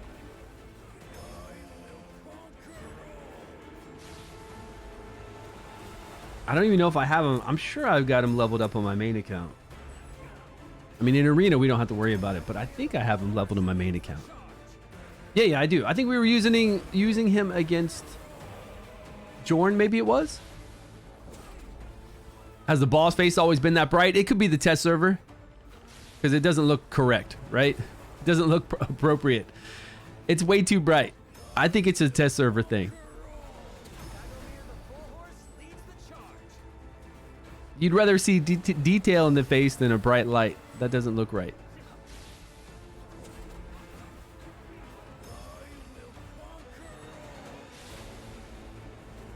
I just want to see what that 95,000 turns into once we have once we have 60% additional defense. I want to see what that, with all the defense we have stacked up, I want to see what it turns into. Because 95,000 shields are nice. Yeah.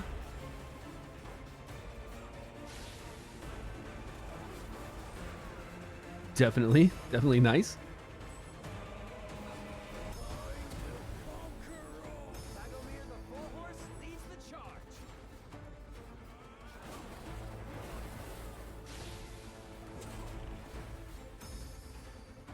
Okay, he's the lowest HP there, so if she would have given him increased defense at that point, if her battle skill was ready, he would have done a big heal.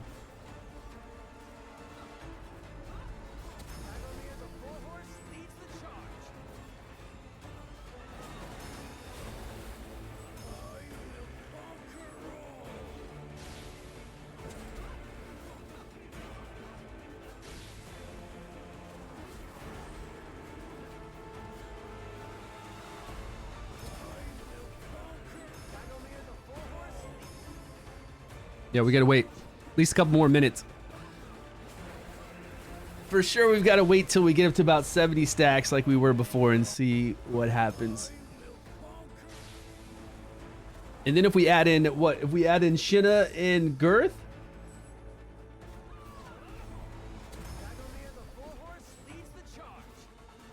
Shinna and Girth or Bledin and Girth to see what kind of damage we could get. Shinna and Beldel.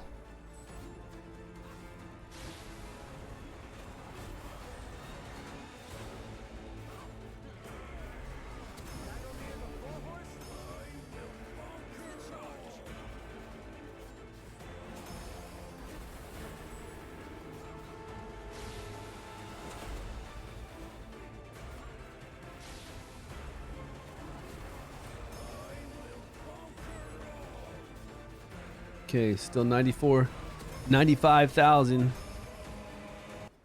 for an HP shield.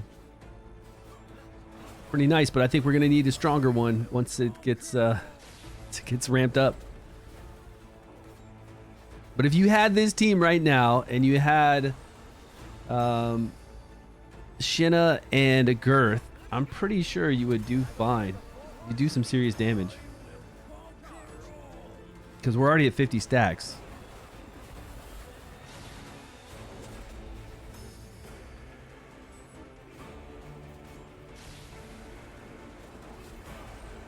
All right, everybody's taking damage now, though.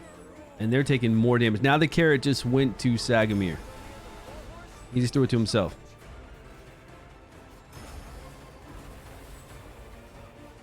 And he's throwing it to himself again.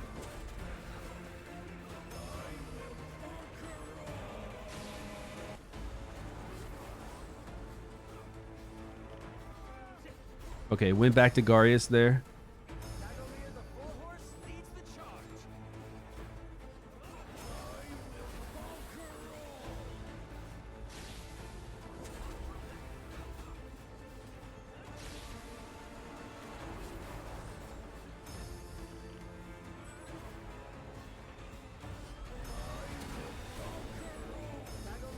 Okay, back to Garius still. Just got out of whack there for a few tosses of the carrot. Garius is really low there. Okay, did he get increased defense at that point? No, 95 still. Man. Ardreth, hit this man with some increased defense sometime, please. He had like 45% HP at that point. 90 stacks. Okay, he just threw a carrot to himself again. Sagamir did. It's not good for us, I don't think. Okay, there we go. Back to Garius. Let's speed him up. Let's go. 63,000 shields there instead of 95.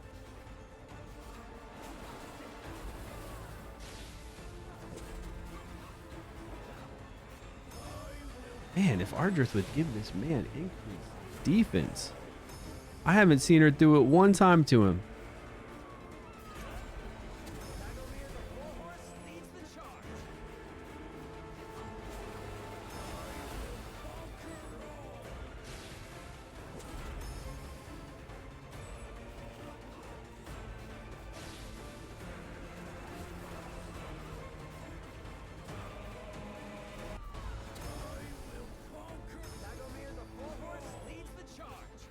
And it's weird that we went from all these 95,000 shields to 63,000 heals. Okay, he's got. Did he get increased defense then? I don't think it's showing up. I think we're only seeing 4 buffs. Maybe that's why. I think we're only seeing 4 buffs and it's not showing up. Maybe that's the issue. Sagamir's doing it himself on his battle skill.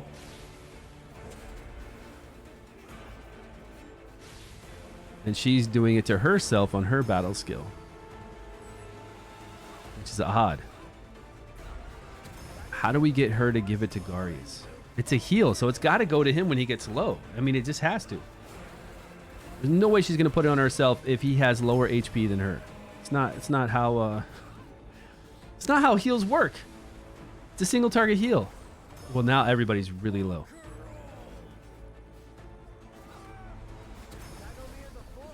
Okay, we got decreased attack. Okay, this should be a good one. That's why he was doing some heals when she didn't have her when she didn't have her ultimate up. That's why it was going from 66 to 95. It was at a cycle. She wasn't doing her ultimate there. For some reason, he was doing it outside of that, I guess.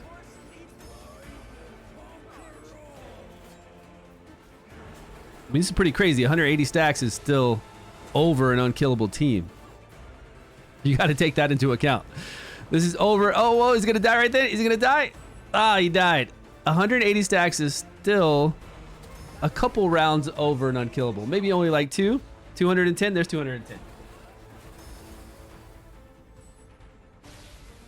Killable will get to 150, and then from 150 it ramps up probably a couple more. I don't know how many more rounds. I didn't count that just then. I'd have to look back through the video.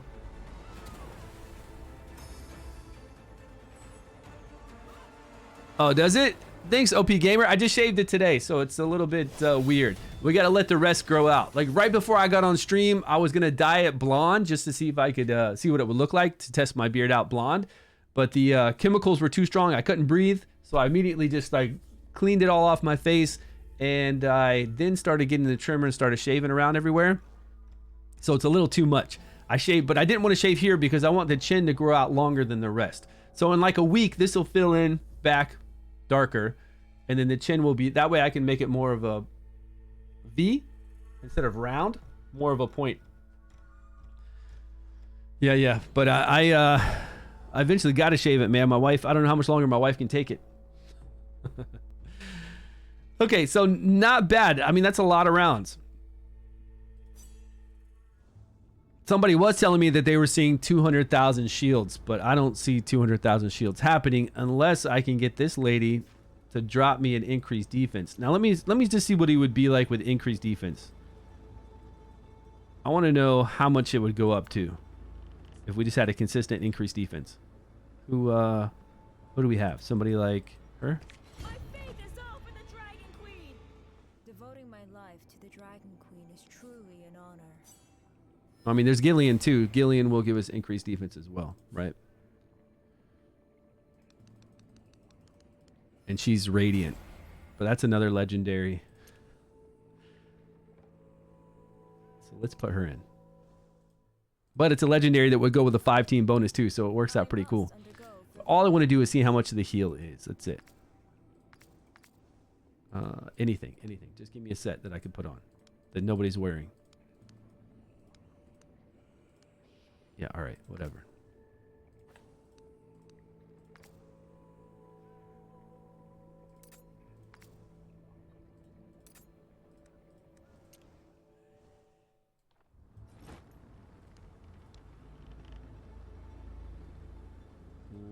No.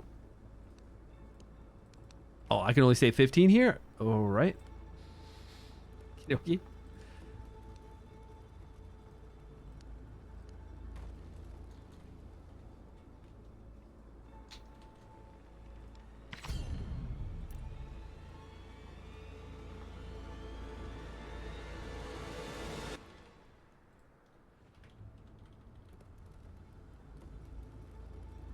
It's interesting that 13.333 that it needs to be in there that way for it to go off that often. What is this?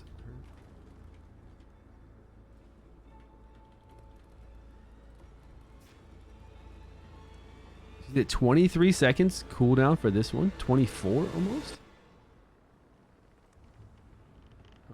Okay, well, I just want to see her do it when he does it. I just want to see what his heal is later on, I guess. Immediately, it's not going to be that strong, but it's season 2 so far, so Ice Blast is the best element? Not necessarily. Ice Blast is really, though, really good for, I think, low spender and free to play. I think exceptionally well for those. As far as whales go, like all the big whales, they're still doing like Dauntless teams for speed runs. They're doing Dauntless teams for the Vortex boss.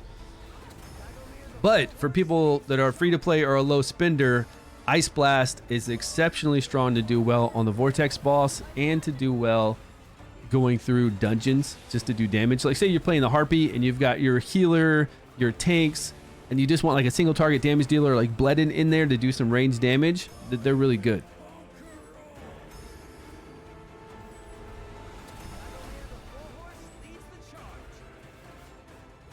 Okay, there's increased defense, but he's a ways off from doing his ultimate. And he's not ramped up all the way yet.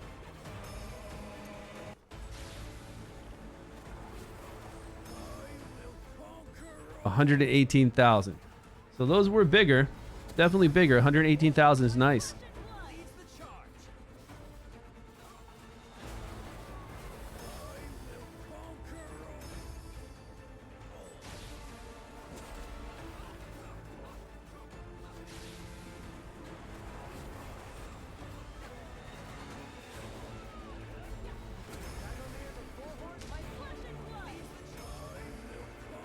81,000. Okay, I mean it's bigger, but it's not like it was like a 95 to 118,000, but he's not fully maxed yet. I don't think we're getting our 30% additional defense from Ardreth. Yes, he's not at us. He's only at 17 stacks.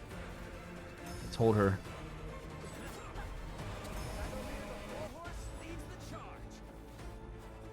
All right, he's about to go.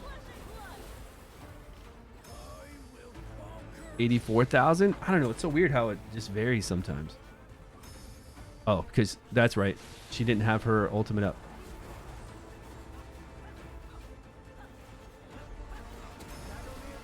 You got it. You got to do it during that time that she has her ultimate up for 10 seconds on like a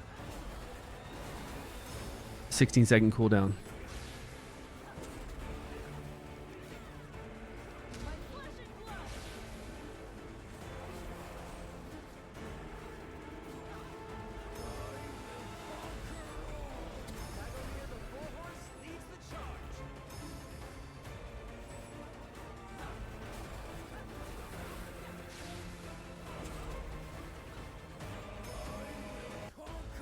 Okay.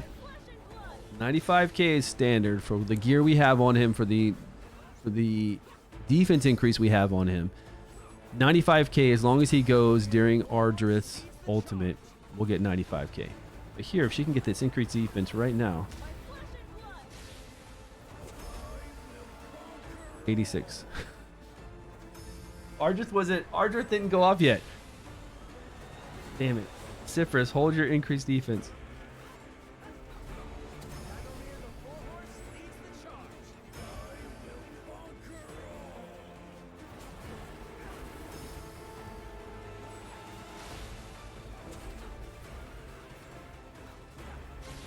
Okay, is this going to be during her ultimate? I think it's within 10 seconds, right? 129,000. Okay. 129,000 versus 95,000. And I never see that 129,000. I'm witnessing a funeral. I only bury bodies. Souls will at last return. Attack percentage with accuracy.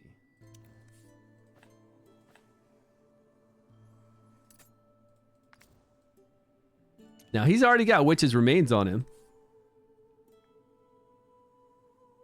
He's already applying. We've got Sagamir with Witch's Remains, and he's got 2 hits, so he's got a pretty good chance of getting it up. Could we put this kind of gear on Sagamir? I guess we could. We could put the gear that would give everybody increased attack on Sag if we wanted to. I don't think it would change him that much. We just got a mixed set on him anyways. It's not like we're doing anything special. We would need defense percentage, at least one of these.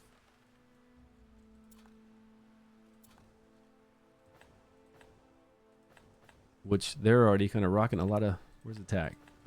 Accuracy. Do we have any accuracy? No.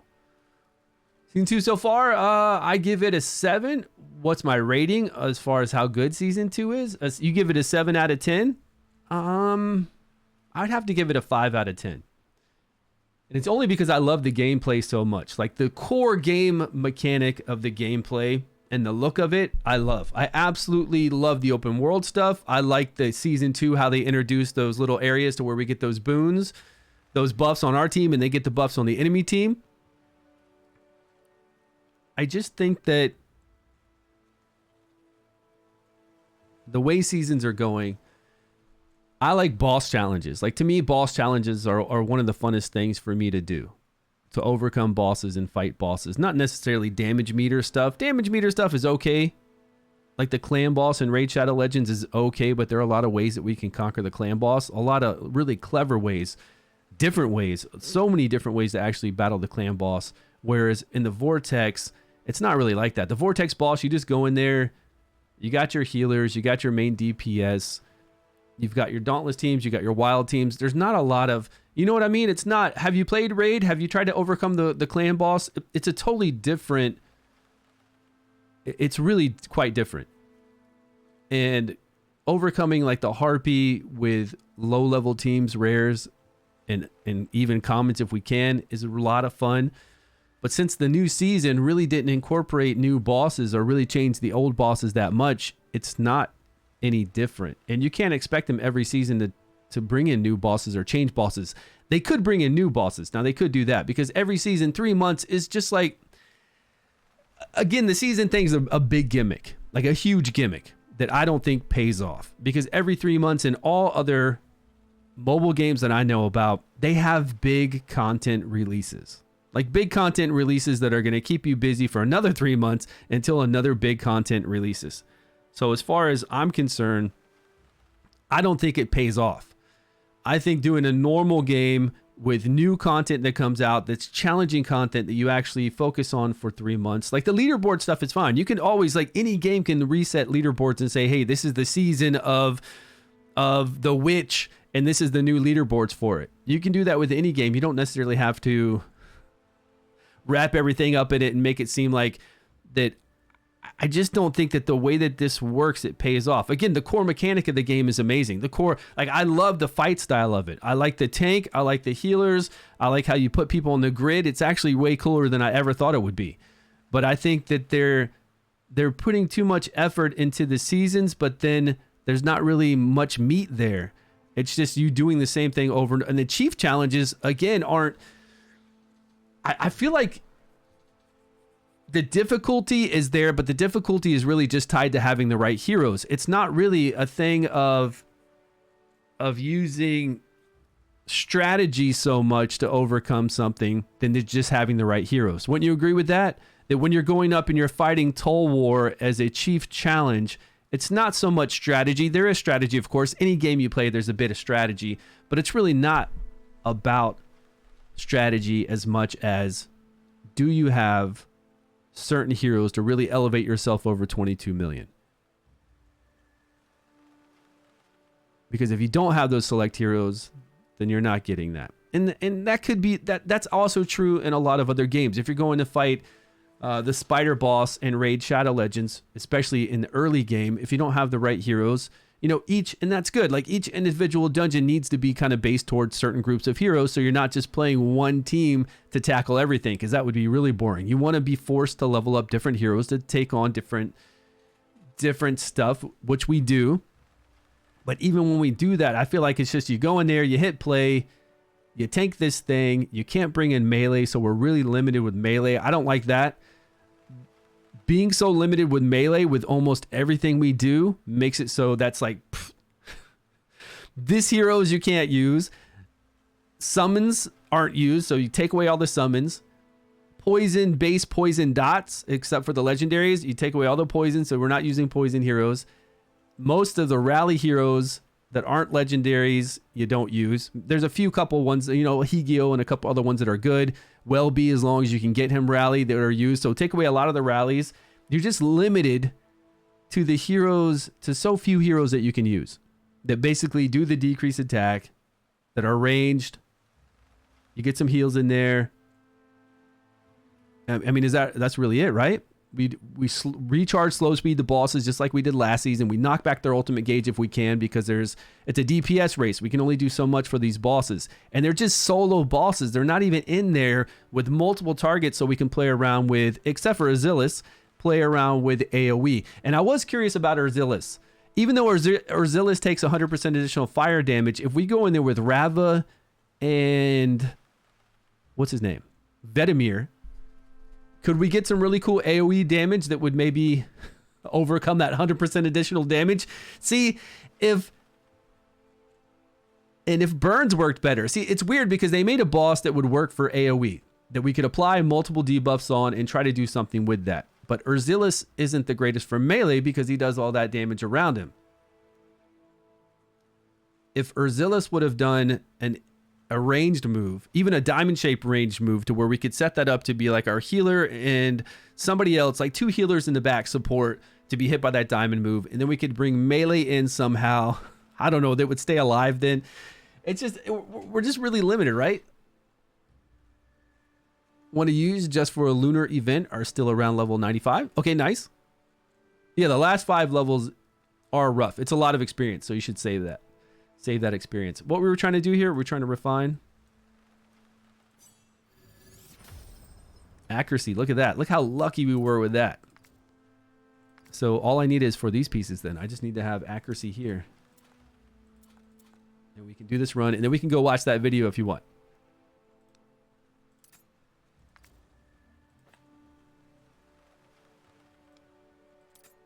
Okay, he's set now. We don't have to mess with him anymore. We just need to come in here with a DPS set on her, which I think we have one kind of saved. Should be pretty easy. We've got... I thought we had like a bled-in set, and then did we have a girth?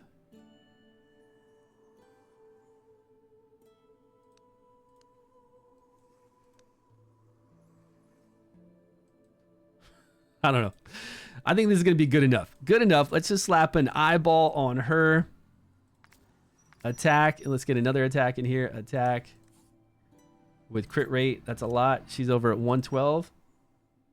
Equip. Excuse me. Okay. Now let's bring Girth in here.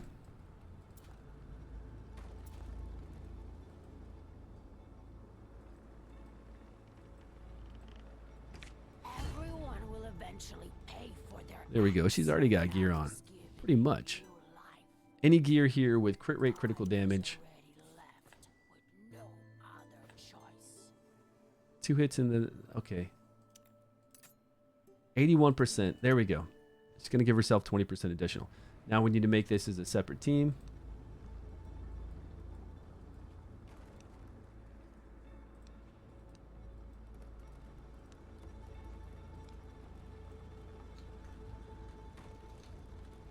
Ardreth 3. We're looking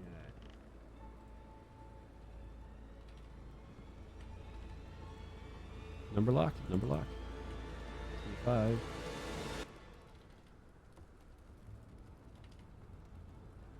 Was it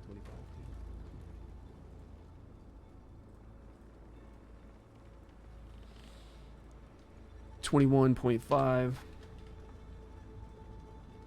20. 24.9.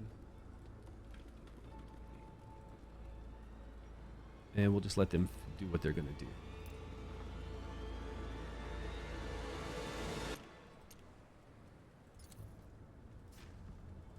Okay. See what happens. See what happens, and then we'll go check out that video. Or alliance activities like raids and world bosses. A world boss would be really cool. Like if we had an alliance. Well, this is the alliance world boss though. I just think we need a different kind of world boss. Like we said, we need each season needs to have kind of its own theme with something special going on that only happens for that season. Like I think I was talking about earlier, to where you know how you have the hand that does an ability. Well, for that season, if that season had a whole bunch of abilities on those hands, that we could do something special. Or if there were, whenever you place your 5-man team, you have 5 special things you can choose for each of your members. And that could be only for that season, right? So it's different. Something changes for that season to make it more of a theme for only that season, that it's different. Not necessarily like an additional piece of gear. It could be an additional piece of gear. It could be anything. Anything special and fun, and it's pretty engaging and switches up a little bit of the play style. And then it's gone. Then you've got something different the next season. And they can rotate back to it, you know, seasons later. But just something a little extra, right?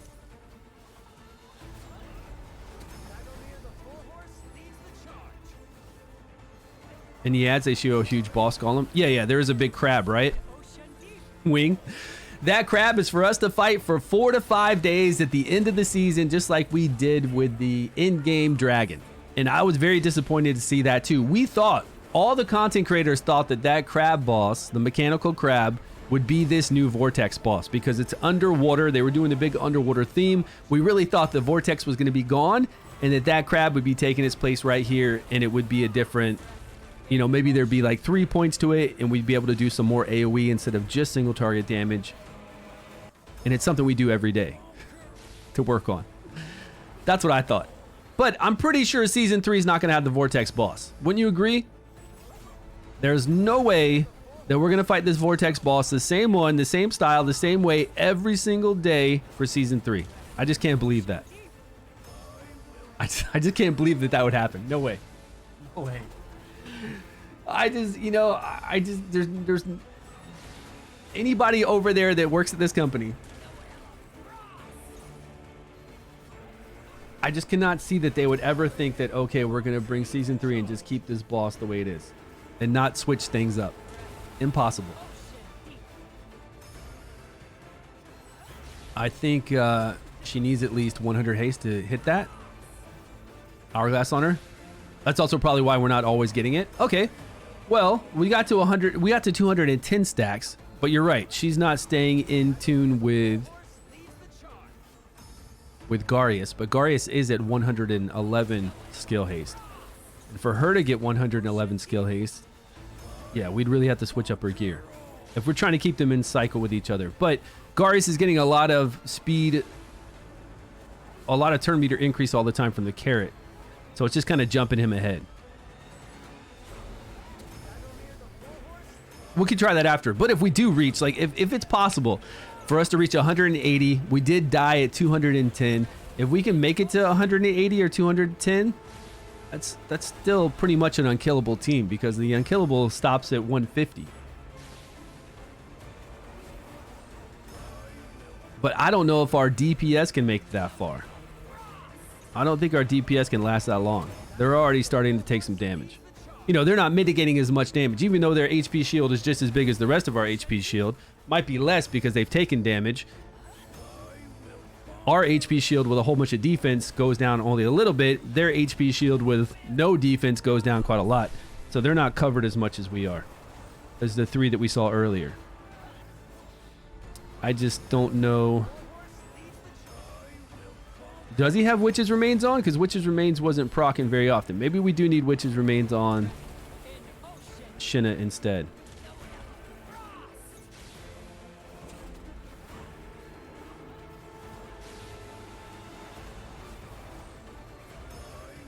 Shinna's getting so low.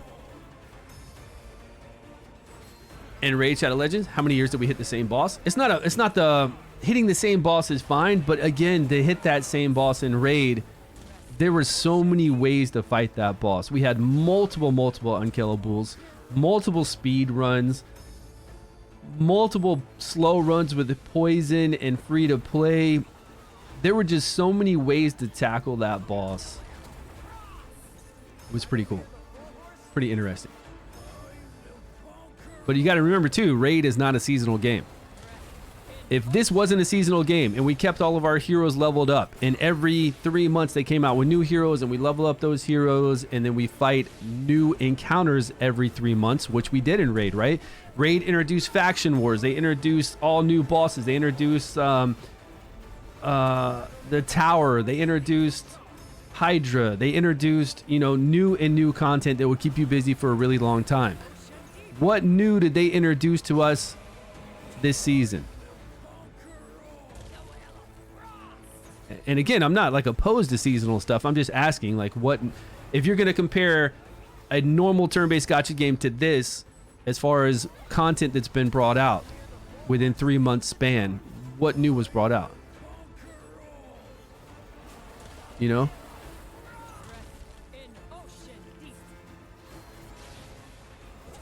Curse City, what's that?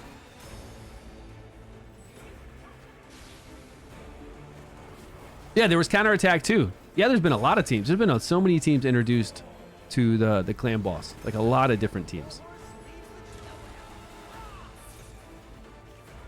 Yeah, they're not good. I will say that, well, that's one company. I will say that that one company, Raid, is not good with quality of life. Because you still can't even ascend and descend your artifacts. Like if I want to go over there and Raid and see who has the most crit rate, and I want to see descending crit rate, which Summoner's Wars has had this for like 7 years. Summoner's War, you could always go into your gear and do descending and ascending just like you can do here. So then I will look at the first artifact piece and it will have the most crit rate on it. The next one will have a little bit less, a little bit less, a little bit less. Yeah, they're not the best with quality of life. They're not. But even look at Watcher of Realms and stuff. Watcher of Realms has content that which I haven't played. I only played Watchers of Realms for 6 months during beta because they had such a long beta. They have like a beta for a year. But they've been doing updates. They've been doing quality of life. They've been doing things that are engaging. But again, we're talking about, it's not really apples to oranges, but it is a totally different game.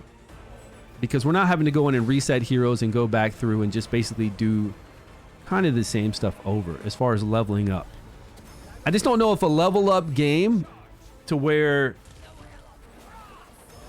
every 3 months you're just leveling up heroes and re-gearing them is popular compared to a game to where you're slowly getting better gear over time, doing minor improvements over time. Once you get to end game and you're really farming a lot, you're looking for a new piece of gear that doesn't come that often.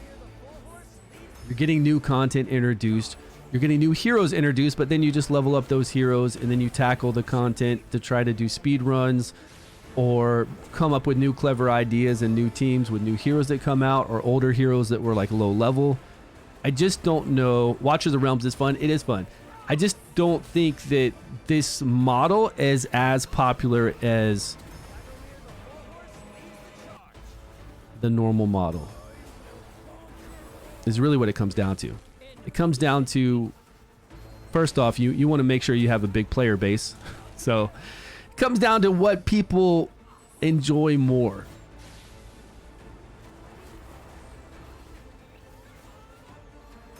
from a Dragonheir. 300 worm arrows and 4 purple dice. Hey man, congrats. Pretty soon we're gonna have some codes, I hope, for this month. This last month actually. We should have some codes soon, like we did the giveaway, to give everybody some gold dice and some worm arrows and some epic scrolls. I'm hoping we get that pretty damn soon. We're only at 120 stacks, so we're lacking in damage because we've only got 2 DPS. We don't have Beldel, the exclusive damage dealer. We're not doing more damage than my team does on the Vortex boss. And we're at 130 stacks. So even though we could make it this far, we're not really doing crazy damage.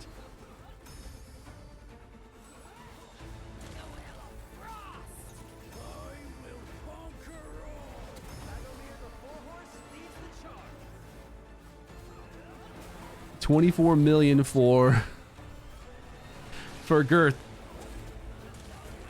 Quit watching Realm after 6 months, and their updates were mega slow. I don't know. I haven't played it, but again, an update being slow or an update taking 3 months. All the games I played, like when I played Summoner's War and I played Epic 7 and even Raid and all these other games, it seemed like every 3 months there's stuff going on.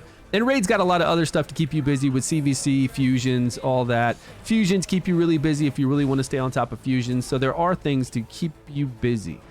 And that gives you the carrot on the stick to go after a new hero that might be good and that most people can obtain. Oh, we had our DPS die. So same damage.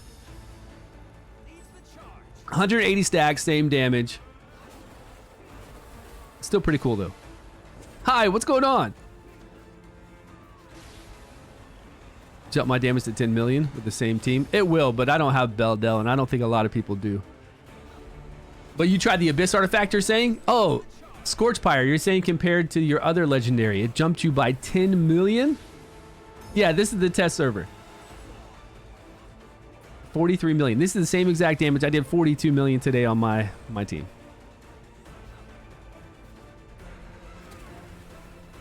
Ardreth doesn't want to give up. 240 stacks. Pretty cool. To 58 million? That's nice. I guess that's why everybody's using that artifact, huh? Save, sure. So you're saying that this artifact, so you were originally using... Strength alone cannot eliminate all evil. Who is it, Beldel? Not again. Why won't the So originally you're using this, the Bloom.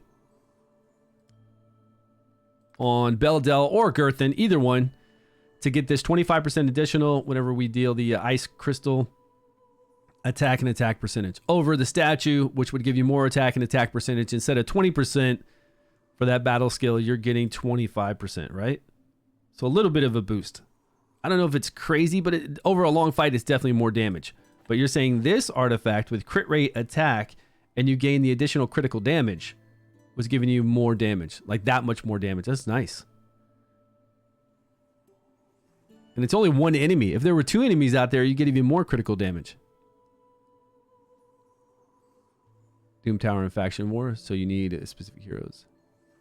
It's crazy, stupid hard. 7 people in the world did it. Yeah, that's how it was when they came out with Faction Wars. When they first came out with Faction Wars, it was basically impossible to finish it. You could only do like one of the factions with an unkillable team for quite a long time.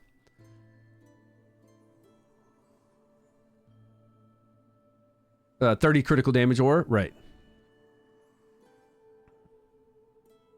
So they're saying that this artifact is going to do more damage for you. And that's why they're seeing it on all the top teams instead of this artifact. Obviously, if you can get her exclusive, you would use her exclusive. But this artifact over the other one, oh, I might be able to pick up this art. I can pick up this artifact and put it on. I can pick up this artifact in my main and put it on my Girth and gear her out. Because I do have one more artifact I can get. But me being able to level this up is another issue. Like, me having the resources to be able to level it up is a totally different issue. Okay, you guys want to watch this video? family around a fireplace?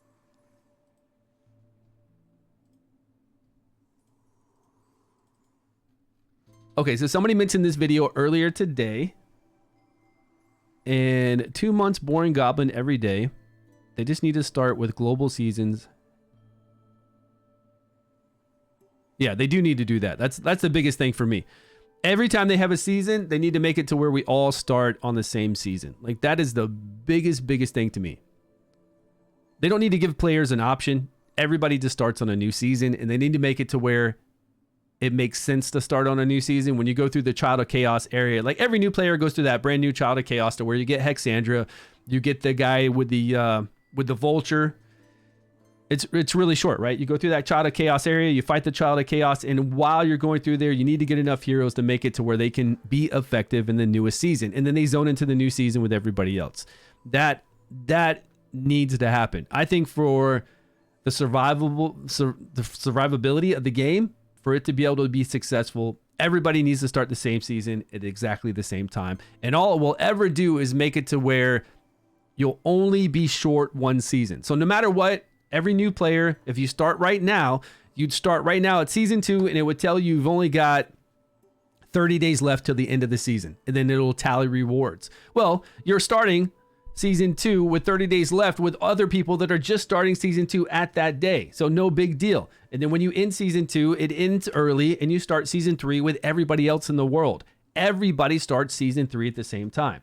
So then any new player only has one short season. And again, it's with people that just start right when they do. So it's no big deal. But you just got to make sure that they have the heroes they need to be able to be effective right when they start playing. Just a small group of heroes. And they give you Horus, they give you Erich, they give you Hexandra. And they'd have to give you all those heroes through that little Child of Chaos, which would be fun. It'd be exciting. And then they need to give you one more. They need to give you Adolphus. And the reason why I say Adolphus is because we've got Horus, Hexandra, Adolphus, Erich, and then you go get Sigrid or something like that, whatever your pools are. But you've got a core 4. You got a healer, a shielder, a tank, and then you got a DPSer. And if you give that, like if they pick those guys up as they're going through the Child of Chaos, and then immediately, which takes like 30, 45 minutes, immediately they zone into the new area. Again, every player only has one short season, and then they're on rotation. And then everybody sees the same thing. When they advertise a new season's coming out, everybody starts that new season, and they get to enjoy that new season, and they're not confused whenever they have a banner come up, or when your friend of a friend of a friend is playing. They're all doing the same thing, right? They're all on the same content. It's not like I got my buddy to play, but now he's 2 years behind me. He got his buddies to play. They're 3 months behind him. Nobody's on the same page. So even though we're playing the same game, we can't really gel as much about what's going on. I think that's one of the biggest mistakes. When you do seasons, everybody's got to be on the same season. I think that's a huge, huge mistake.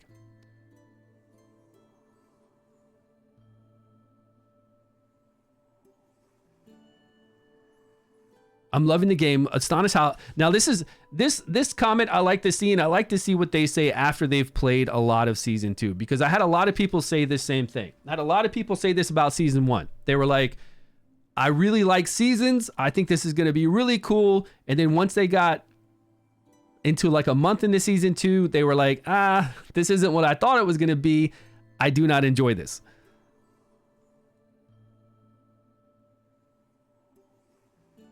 I can't be very interesting doing goblins leveling heroes each season. It's just very annoying.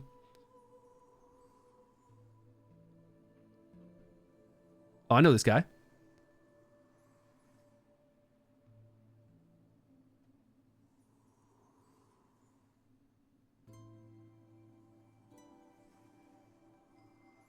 Right. Fey Meander, pillar. I do like Fey Meander, and I like the pillars.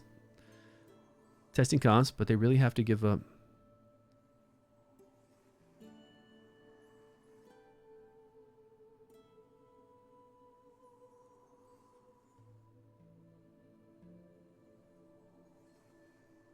I do think it's really hard for free-to-play players and low spenders, because there's no reason to make things harder each season.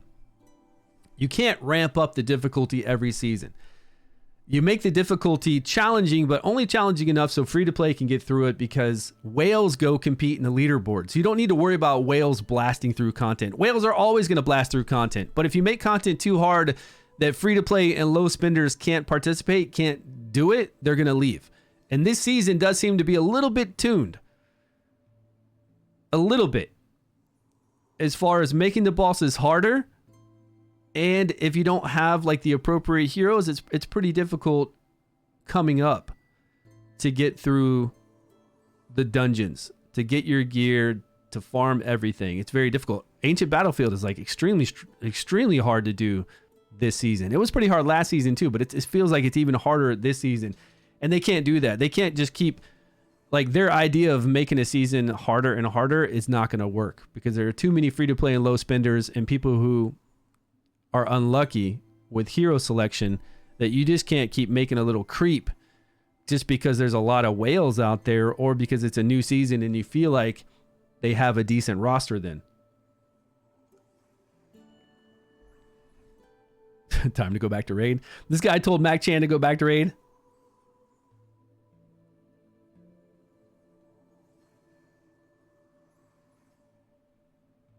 They changed Otherworld already. The bosses are up full time. How do you know that? I hope they did because there's no reason to wait every hour for Otherworld expiration, the final month of the season, to have to go out and find those bosses. That didn't make a lot of sense. You know how you had to like re-log back in to find the actual boss to wait for it to pop up?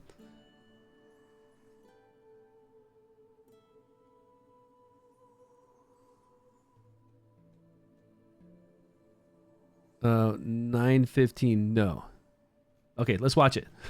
Let's watch it. Let me turn up the volume here and see if it's not too loud. Let's go.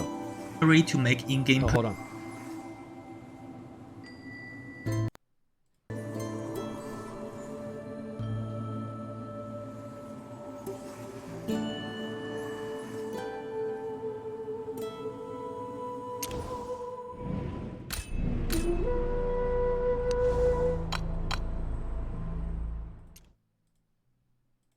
Purchases in Dragonheir Silent Gods will give you at least 15%, up to 25% for real-time exchange rate.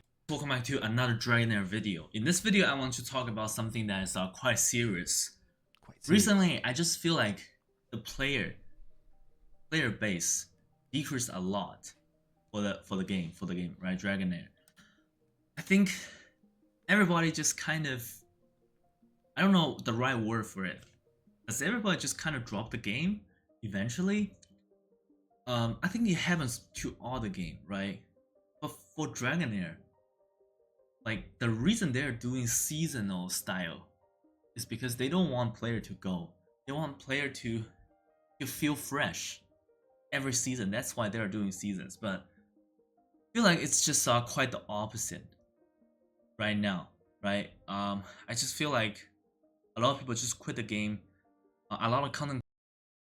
Okay, so you wanted it to be fresh, and that's why they've done seasons. And that is the idea, right? The idea is for it to be fresh. And this goes back to what I said just a minute ago, to where all these players that said that seasons are awesome, once they get into season 2, like a month into it, then they're saying, they're backtracking, right? They're like, okay, this isn't what I thought it was going to be like. This is not new and fresh. Because we used to have here on stream, we used to have a lot of conversations with people back when we were playing season 1. We hadn't seen season 2 yet. And they were talking about all the cool new things that would happen for season 2 compared to a normal traditional game that had just new content come out every 3 months or 4 months or 5 months.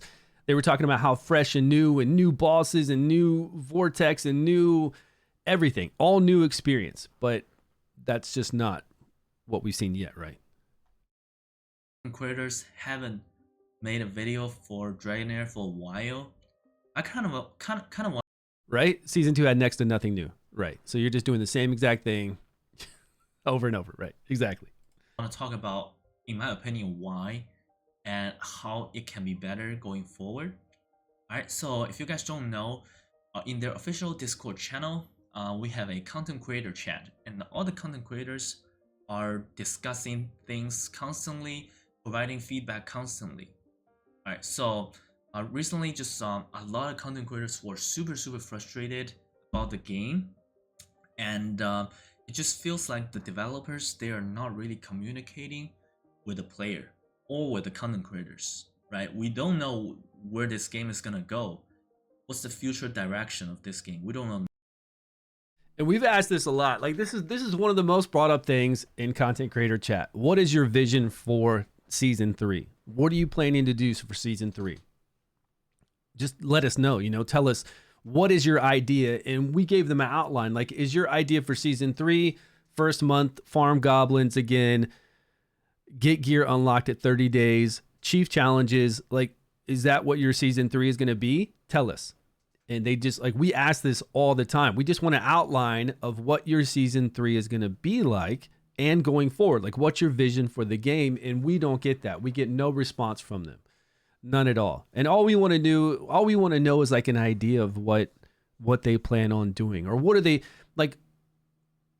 If some people are unhappy, what do they plan on doing to spice it up, or do they not at all? Like, if you're not going to at all, that's fine. Tell me that this is your vision for the game. This is what you see happening every month going forward. The D&D collaboration at the last month, along with Otherworld exploration, the bosses at 30 days, increased drop rate at 30 days, you leveling up hero for 30 days, and that's it. Like, this is what we have planned for the next year. We're not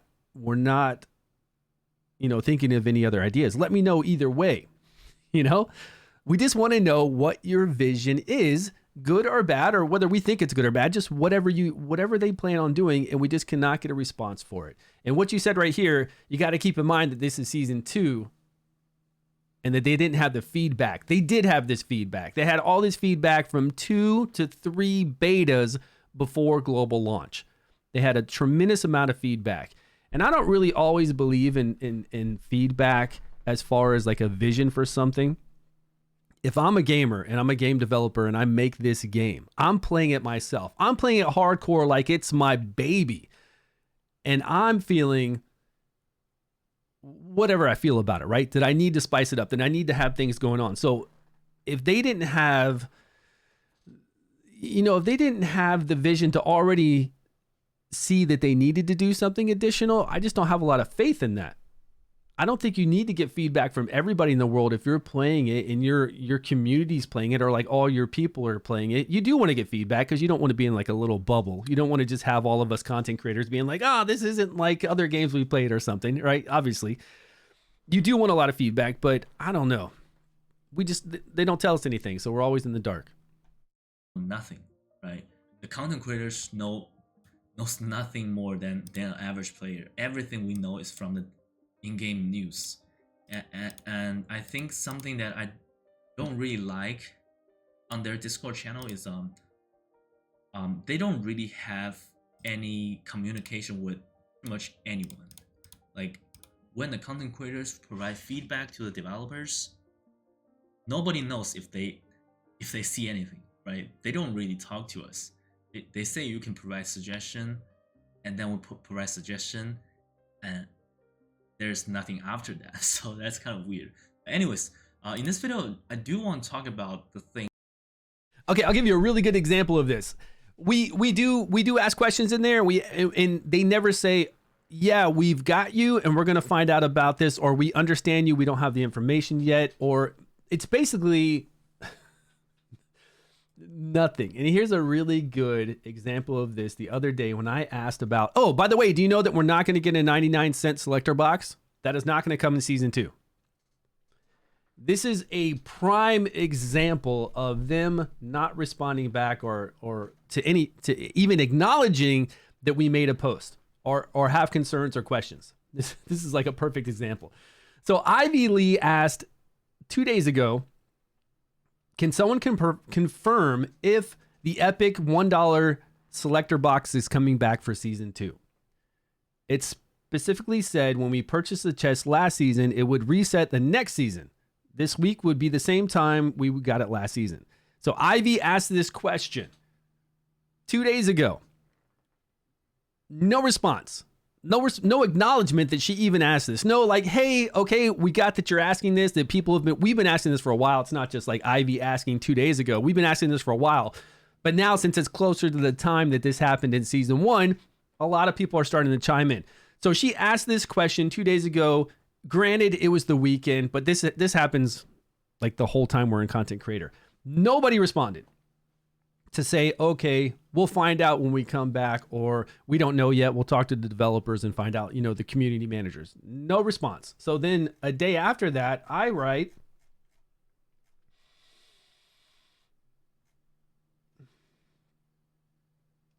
I'd love to. So a day later, I write to the community managers. I do at community managers, so they all see it. I'd love to know this as well. It would be awesome if we could confidently tell our viewers if this is coming or not. Regarding Ivy Lee's post for the 99-cent Epic Selector box for Season 2. That's what I wrote.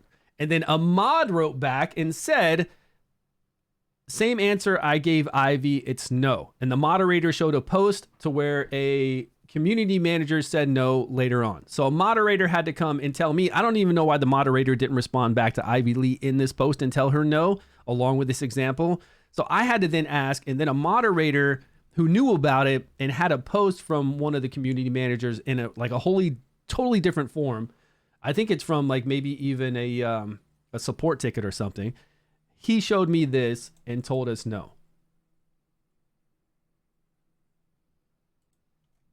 Yeah, so that's what kind of communication we get in content creator chat. We know nothing more than you guys. Ever.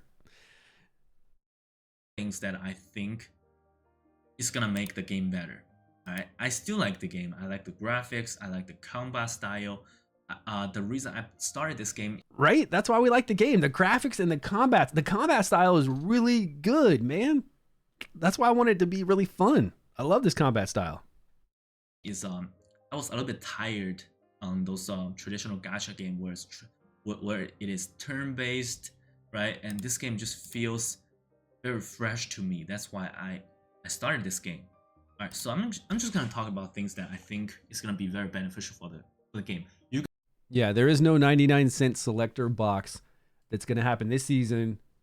From what we got from a moderator that showed us a post from SGRA Lydia, which is one of the community managers, responding back to a post, when will the Epic Chess Selector box arrive? I guess somebody put this post in some form of their Discord. Oh, under bug reports. Under bug reports in their official Discord, they asked this, which is weird to have it under bug reports, but all right. And they responded back to this back on December the 30th.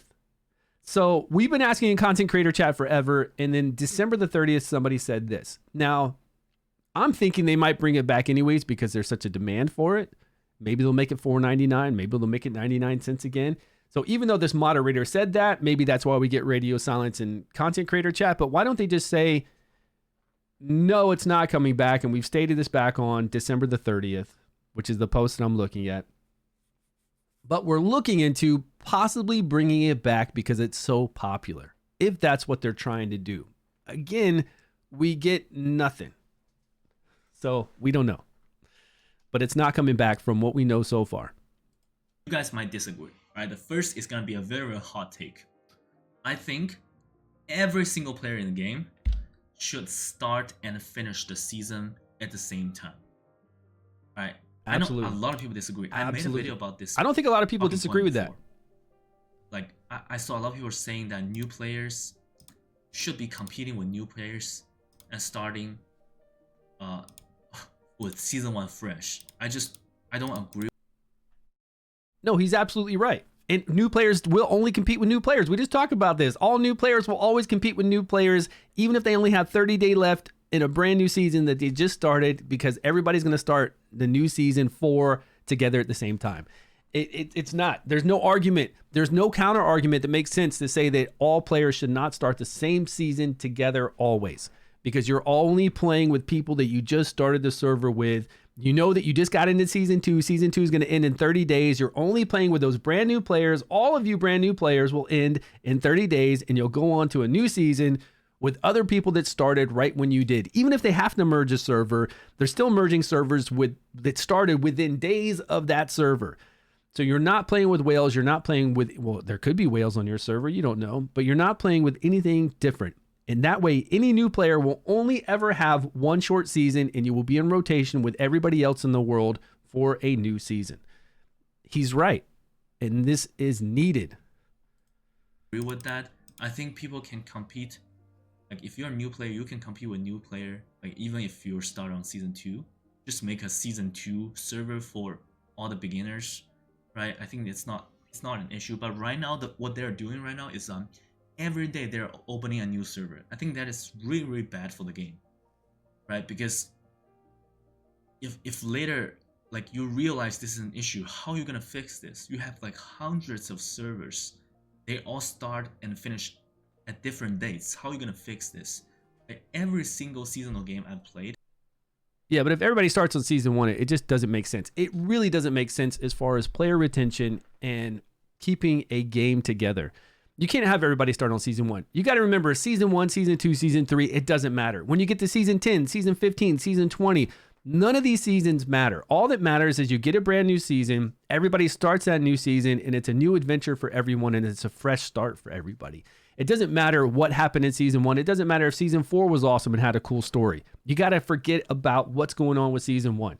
It's all about a year from now, or even 6 months from now, or even season 3, that everybody, all the player base starts on that new season together. And you're not playing with anybody other than people that started when you did, so it's not a big deal. It's not like you're being meshed up with people who played other things. It's very, very easy to do. Like, it's super easy to do. So I don't know. I think they're going to work toward doing that because it's the only way to actually save a game like this, but we'll see.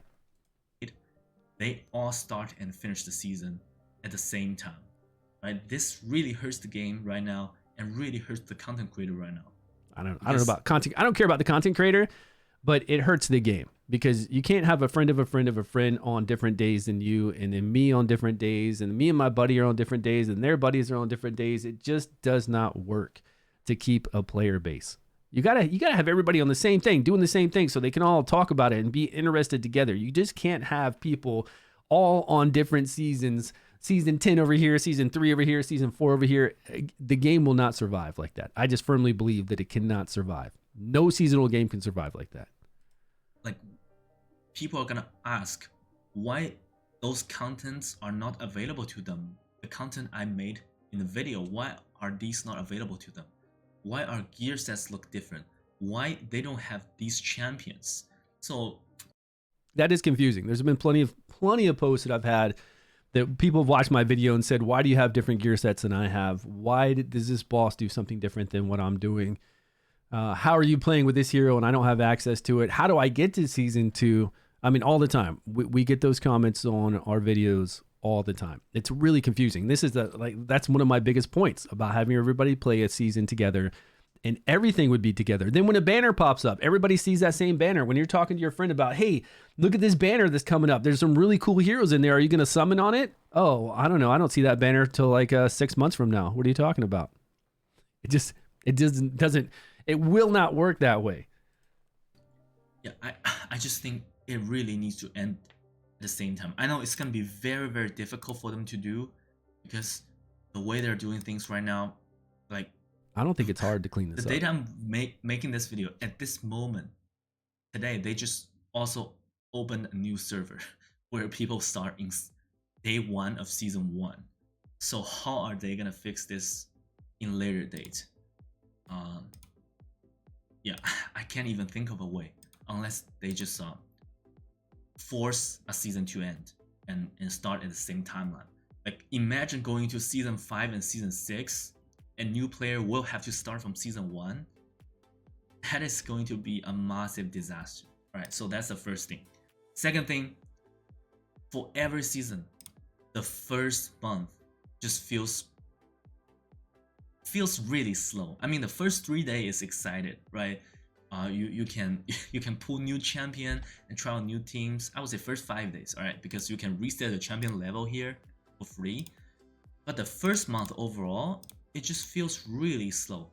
So many time-gated content. The energy is just definitely not enough. The energy, like, even when you buy the battle pass, the energy is just not enough. How about we make the energy recharge 120 each instead of 60 energy. Make this 120, please, right? Like, I know you don't want people to buy energy, to pay to win the energy, but just make this 120. It's same for everybody, right? So people can do more things. and I am at like day 20 or something on the first month on this account, and the stage 4 of Vortex is still not open. Like, it just feels way. Yeah, stage 4 Vortex, what's that about? It's so weird because you really are gated by the power of your account. It's very strange that they have gates in a seasonal game. That's another thing. I mean, if you're going to have a seasonal game to where people are rushing to do something and you have leaderboards, which leaderboards drive everything in any game I've ever played, especially in this type of game, why in the world would you gate something like Fey Meander? Fey Meander has 3 floors open up every single day. So there is no true leaderboard for it because it's whoever jumps on that's strong enough that can go those floors right after reset happens. It just doesn't even make sense to have things gated for that first month because you are gated by your strength, by your account strength. So there's only so much you can do each day anyways with the stamina they give you. You can't just blow past it all because first, you don't have enough stamina. Second, your guys aren't even leveled up to be able to do it. They're not strong enough to be able to do it. So you're going to hit your own bottleneck in Fey, pillars, and all of it as you start the game. So there's really no reason for just these gates. And we've, everybody's talked about these gates, even in beta, for such a long time. Way too slow. This journey level, it feels way too slow. Alright? So the next thing, like, I think making a... No, you can't start. You got to start everybody on the same season, guys. You cannot start somebody on season 1. You go through the Child of Chaos. That area of Child of Chaos is very small. You go through the Child of Chaos area. You give them everything they need to be able to be successful in the new season. And then they start that new season. There's no reason to have them start on season 1. I don't know why everybody's got the season 1 idea because we just had season 1. It doesn't matter. Who cares about the story? You got new stories every single season. You got to think long term. You got to at least think 5 months, 6 months, but think a year from now. Think 2 years from now. Think about the longevity of the game. And not only, even if you just think about the short term, what we've just had, it's obviously not working. The gacha game season Such a huge fail. You got to have everybody start the same season. But the thing is, together. New seasons end. When you're resetting a season and starting a new season, you need to bring something new to the game. Not just lore, alright? People don't care about stories. People care about gameplay. You gotta bring something new. Either new dungeon, where I don't see a new dungeon here. Sure, there's a new boss, like weekly challenge, but you finish that in 5 minutes every week. So it's 5 minutes every week. The weekly challenge boss I finished in like 3 minutes, really quick. Because it's so easy. There needs to be a new dungeon here, and there needs to be a new way to make your champion stronger, a new way to progress your champion. Make a second slot here for some type of additional gear, that additional seasonal gear. You can farm the seasonal dungeon to get seasonal gear to make your champion stronger, and it will be removed after the season. Or just make it like a, for example, seasonal talent tree where you can progress your champion. That's gonna be much more. Seasonal talent tree would be a lot of fun, just like they have in Raid Shadow Legends with the different talents where they have the support, the assault, and the defensive one. A lot of other games do this too with talent trees. If you have seasonal talent trees and you really make them different every season, or just like I said, a seasonal talent tree this season, and the next season you've got a whole bunch of side skills like the hand for that season, and then each season is really different to where you go in there and you're like, huh, okay, this is really different. This blows my mind. We've got a skill trees now. Now we've got all these hand with the skills for this other season that we've got to play with. That is making each season very unique. Interesting. Like, you cannot just resetting everybody's progress and bring nothing new to the game. Yeah, you can. Again, right here, you got it. This is new stuff, right? But I don't consider these to affect gameplay, right? It needs to change at least how people progress in the game, right? To make it seasonal. All right, so the next one, again, I think it's gonna be controversial. I think they need to add special offer to the game. All right. People are gonna bashing me for this. There just needs to be offers in the game, man. There needs to be offers. This this is not good. It's not. I feel like this company doesn't want money. We've said this since day like week 2 of season 1. I feel like this company just does not want money. They don't sell anything. They never come up with, and we're not limited time offers. We're not talking about pop-up offers. Nothing ever needs to pop up in your face. We know where the offers are. If these offers every 2 days have some kind of limited offers in here, good stuff for whales. Maybe there's like a deals for a whale and a deal for a low spender every other 2 days. And there's like new deals that come out all the time. I feel like that this company just does not know how to monetize well. And they don't have like a marketing team they have a marketing team that's out there doing marketing because they're definitely advertising all the time. I mean, they're advertising nonstop. So they're doing a great job with advertising when Dungeons and Dragons collaboration comes out, just that the game is there on YouTube and everywhere. But man, I feel like they just don't want money because they never have any deals. And I would buy those deals. But like Mac Chan says, once these are done, I don't feel like spending any money anymore. These are the best deals they have. And you can do this one time each season. And once I buy these, I don't ever see anything else really pop up that often. So I just don't feel like spending. Offers in the game, man. It can't be like this forever. This is not good. And he's a whale. Like Mac Chan spends money. Insane amount of money on all these gacha games. If a whale is telling you that you need to get more offers so he can spend more of that cheddar, why don't you have offers? Why don't you have, I mean, he's bought everything already. Look at this. He's got, the only thing left he needs to buy are these 2 packs. He's bought everything else. Right. If they want to, let the man spend money, support this game so we don't have to spend money and we have like an amazing game and you can keep advertising. We can get more players. They want the company to look good by not bringing in-game shop. I don't know. Genshin, man, I could spend money in Genshin and I could feel good about spending money in Genshin because you get that other currency after you spend a whole bunch of money to where then you can go pick your own selection stuff. And in Genshin would always come out with, that's a totally different turn-based gacha. It's a totally different gacha system than this. Genshin also does the weapons along with the heroes. Spending money in Genshin feels way more satisfying. Offers. And I spend a lot in Genshin. Just don't even have these at all, right? If you want to look that decent. He said a whale with only one Lothar.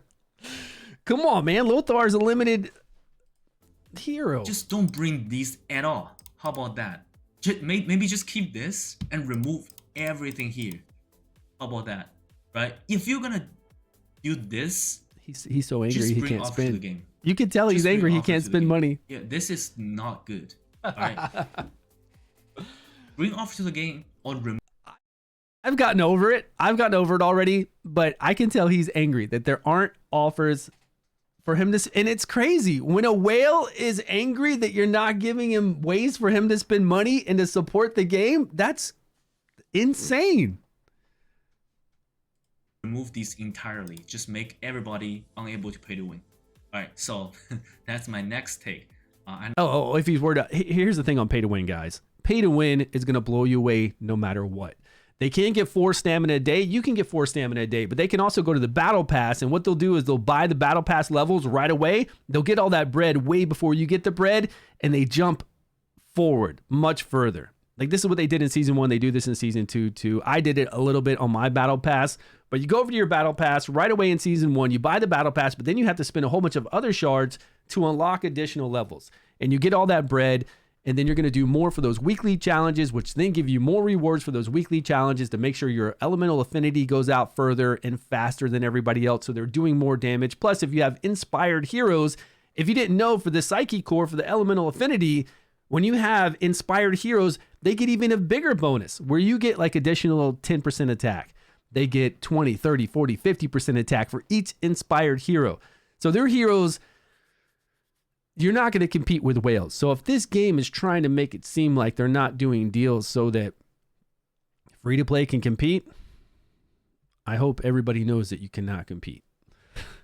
And you shouldn't.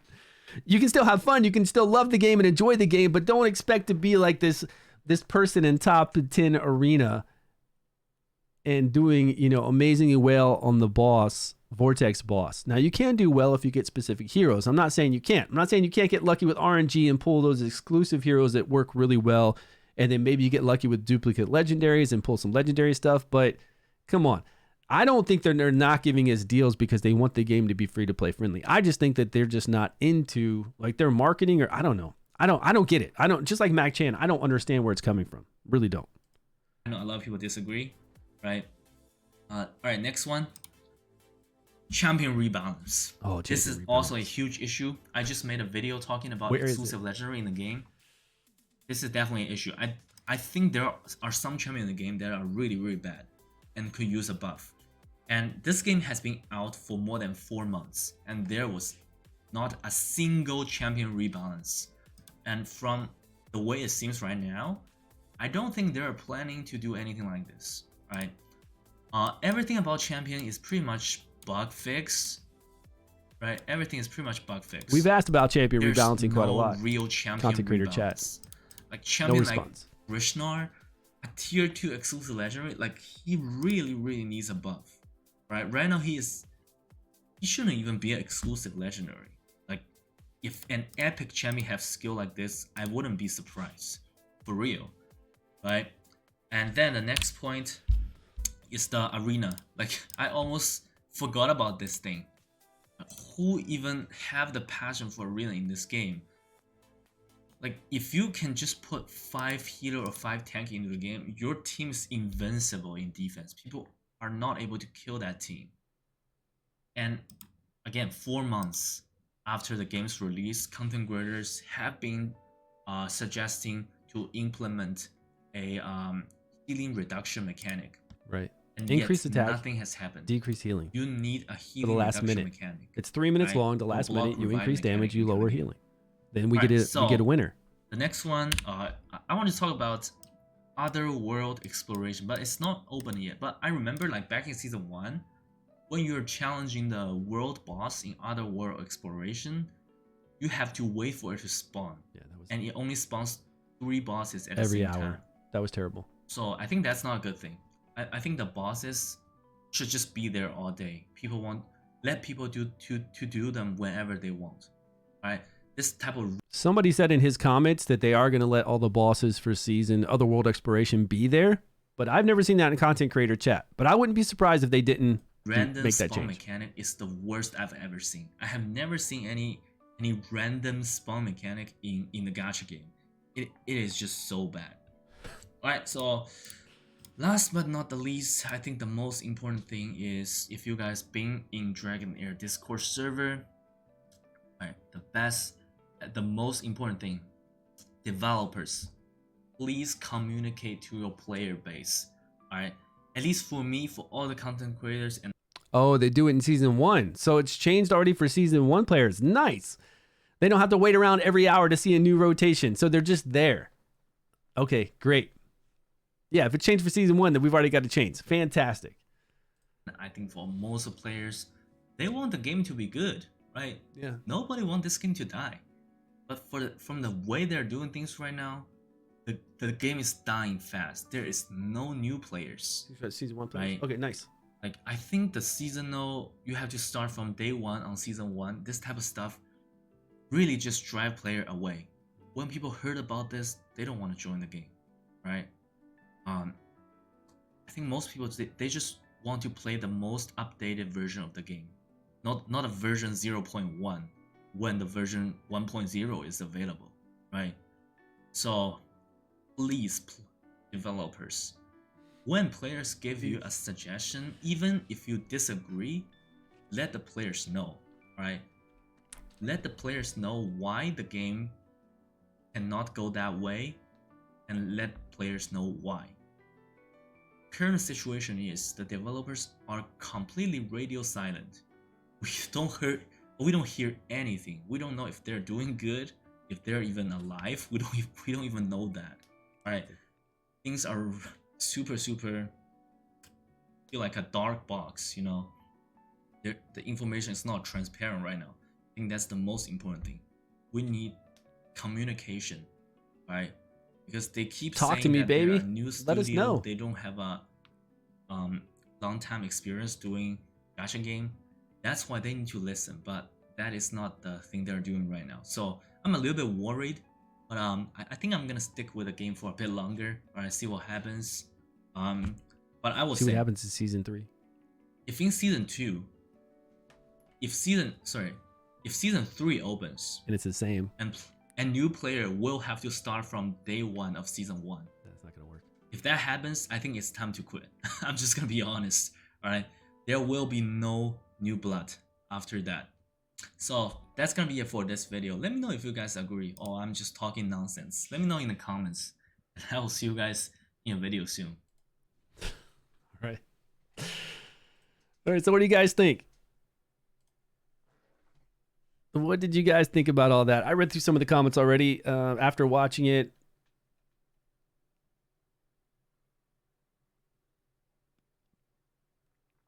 Agree on balancing arena also. See, I don't know if these people who leave some of these comments have played season 2 yet. I think a lot of these people say that they're having a blast, that they like the way that the game does the seasons, but they actually haven't gone into season 2 and played that yet because so many people have changed their mind from what they said before. So many have said, yes, this is great. Seasons are awesome. I love the way they do it. And then they go into season 2, they play it for a while and they're like, oh, wow, I'm just going to go play something else.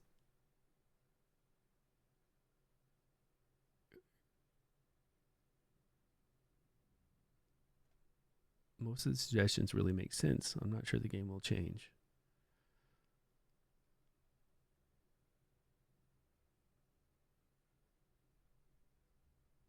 Why did this person say, no, it's not failing? But this video might make me unsubscribe. Stop using dying games as clickbait. What are you talking about dying games, dude?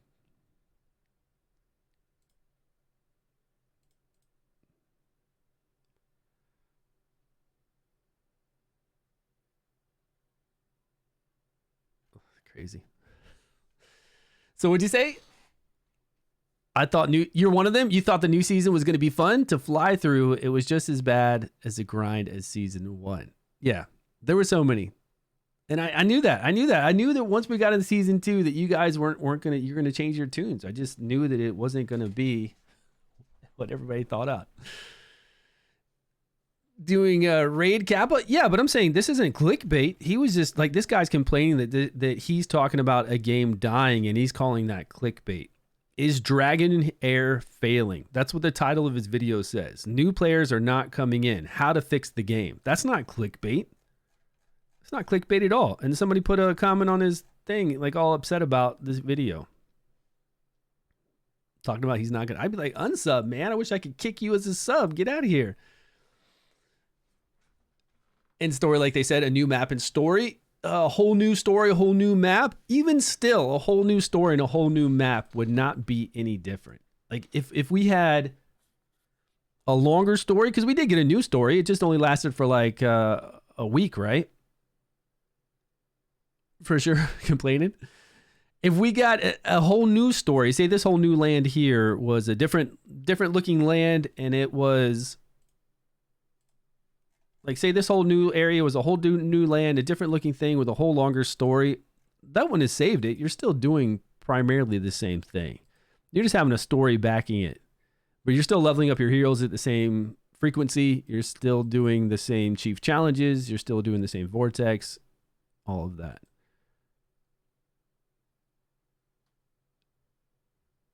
The story would be more interesting if it wasn't level gated. I do agree with that too, right? The level gates do stop you in the tracks with the story. They stop you in the tracks with everything. But the game is still great and fun to play. So if you guys want to play it and you're not playing Dragonheir Sonic Gods, look down below, download it with the link, come and join us. You can play on mobile device, you can play on your PC, jump back and forth between the two. Come join us in Discord down below as well, because this is actually a sponsored stream. So we're supposed to be cheery about the game. We're supposed to be cheery. Hopefully they don't watch the end of my sponsored stream and go, Stu, this isn't what you signed up for. Yeah. This is one of my sponsored streams. I got to do so many sponsored streams throughout the month. This is one of them. So we definitely shouldn't have the Mac Chan part in there and all that. But hey, if they want us to cover the game, we're covering the game, okay? Why would you join? I saw a video saying the game is dying. The whale thing was the biggest letdown. I thought it was going to be cool random encounter. Oh, when you're out here in the ocean and the whale comes up, there wasn't nothing. It was just a cave. It was like the whale stomach. You just go in there for the cave, you grab one thing and you that's it, nothing else. I do, and we've talked about this before. They should have some kind of mechanic here that sends you over here every day that gives you nice rewards. It's always about the reward. If there are nice rewards to get, then people will come over here every single day and do them.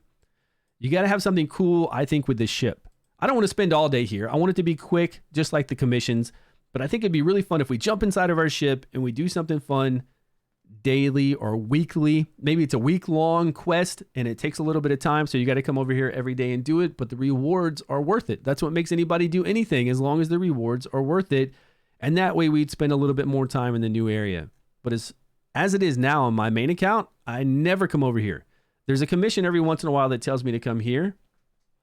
So I'll come over here for that commission. I'll go up to this castle and that's it. Otherwise, I actually forget that this is here unless there's that one commission. I forget it's there. I just don't even know, which is weird. They need to use it for content? Yeah, but I do like this. I like these where we go in there and we get our buffs and the enemy get their buffs. I actually really like this. I wish there was this in season 1. But every season, I hope they keep this. I hope they keep this in, and I'm sure they will. Because I really enjoyed this. I was sad when they stopped. When I kept going around and I finished the very last one and I went in there and I fought it, I'm surprised there aren't more that are more difficult to do. They don't have to give crazy rewards either. They could just, like, this isn't a crazy reward at all. This is 80,000 gold, 600 essence, which is nothing, solvent, and a purple dice. But at least I could go in there and it'd give me content to do. I think these are fun, for me anyways.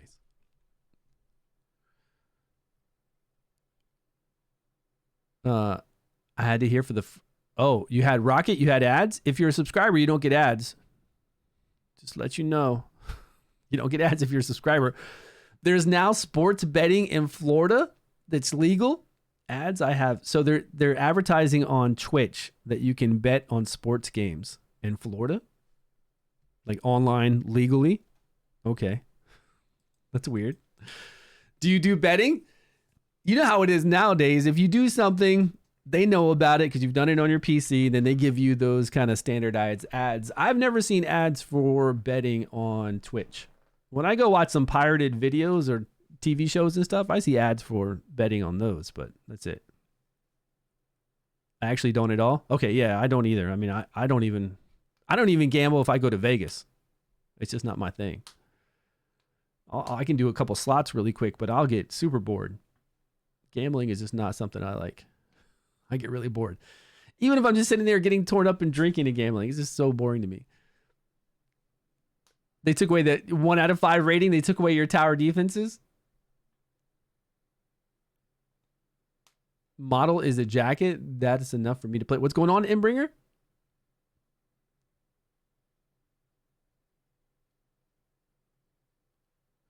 If you buy Twitch Nitro, you don't get ads on any stream, so you don't even have to worry about subscribing. That's pretty cool.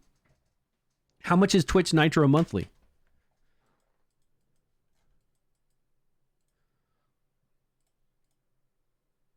I mean, I don't know if I watch enough myself to do Twitch Nitro for me, but I think that's pretty cool. That you can buy a service, and that way, no matter who you watch, you won't have ads. That's actually really cool.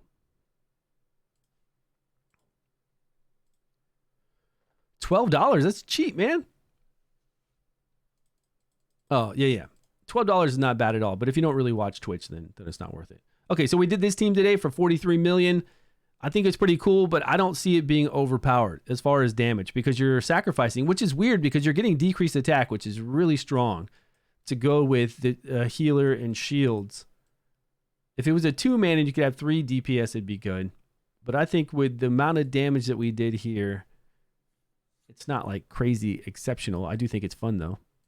I think it's another way to utilize these heroes, and they're all together in same radiant. So no matter, maybe next season it'll work out because, you know, once it changes and we get a different affinity with it, maybe these 3 will keep the other 2 DPS alive. I don't think so though. Because my 2 radiant healers keep everybody alive long enough to get 3 DPS in there to really tear it up. So, I don't know. All right, guys, I'm going to head out. We've been on for 3 hours. I'll be on tomorrow, though. Same time tomorrow. We'll be back. Let me know of something that you want to try out tomorrow. If there's some really cool things you want to try out. We pretty much did this team. I don't think we need to try this out anymore, although we could try this team in other areas. But where would we need exceptional crazy shields? We're already getting crazy shields with Garius along with Ardreth. So where would we need even faster shields? I don't think there's anywhere we would need these three with Sagamir outside of Vortex. Maybe against the in-game boss for one of our teams. We could use it then. We'll have to see. We'll have to see when that unlocks. Or maybe when the Dungeons and Dragons collaboration comes up and we see what kind of boss we fight there. But last time we had all our heroes leveled up to 100 and we could just fight the boss with everybody, which was really cool. And they did that smart because then if anybody's just starting the game, they could participate in the Dungeons and Dragons collaboration. I thought that was really cool. Yeah, $12 a month isn't bad. But I will see you guys tomorrow. Have a great rest of your day. Thanks so much for joining me. Take care and good luck on all your summons.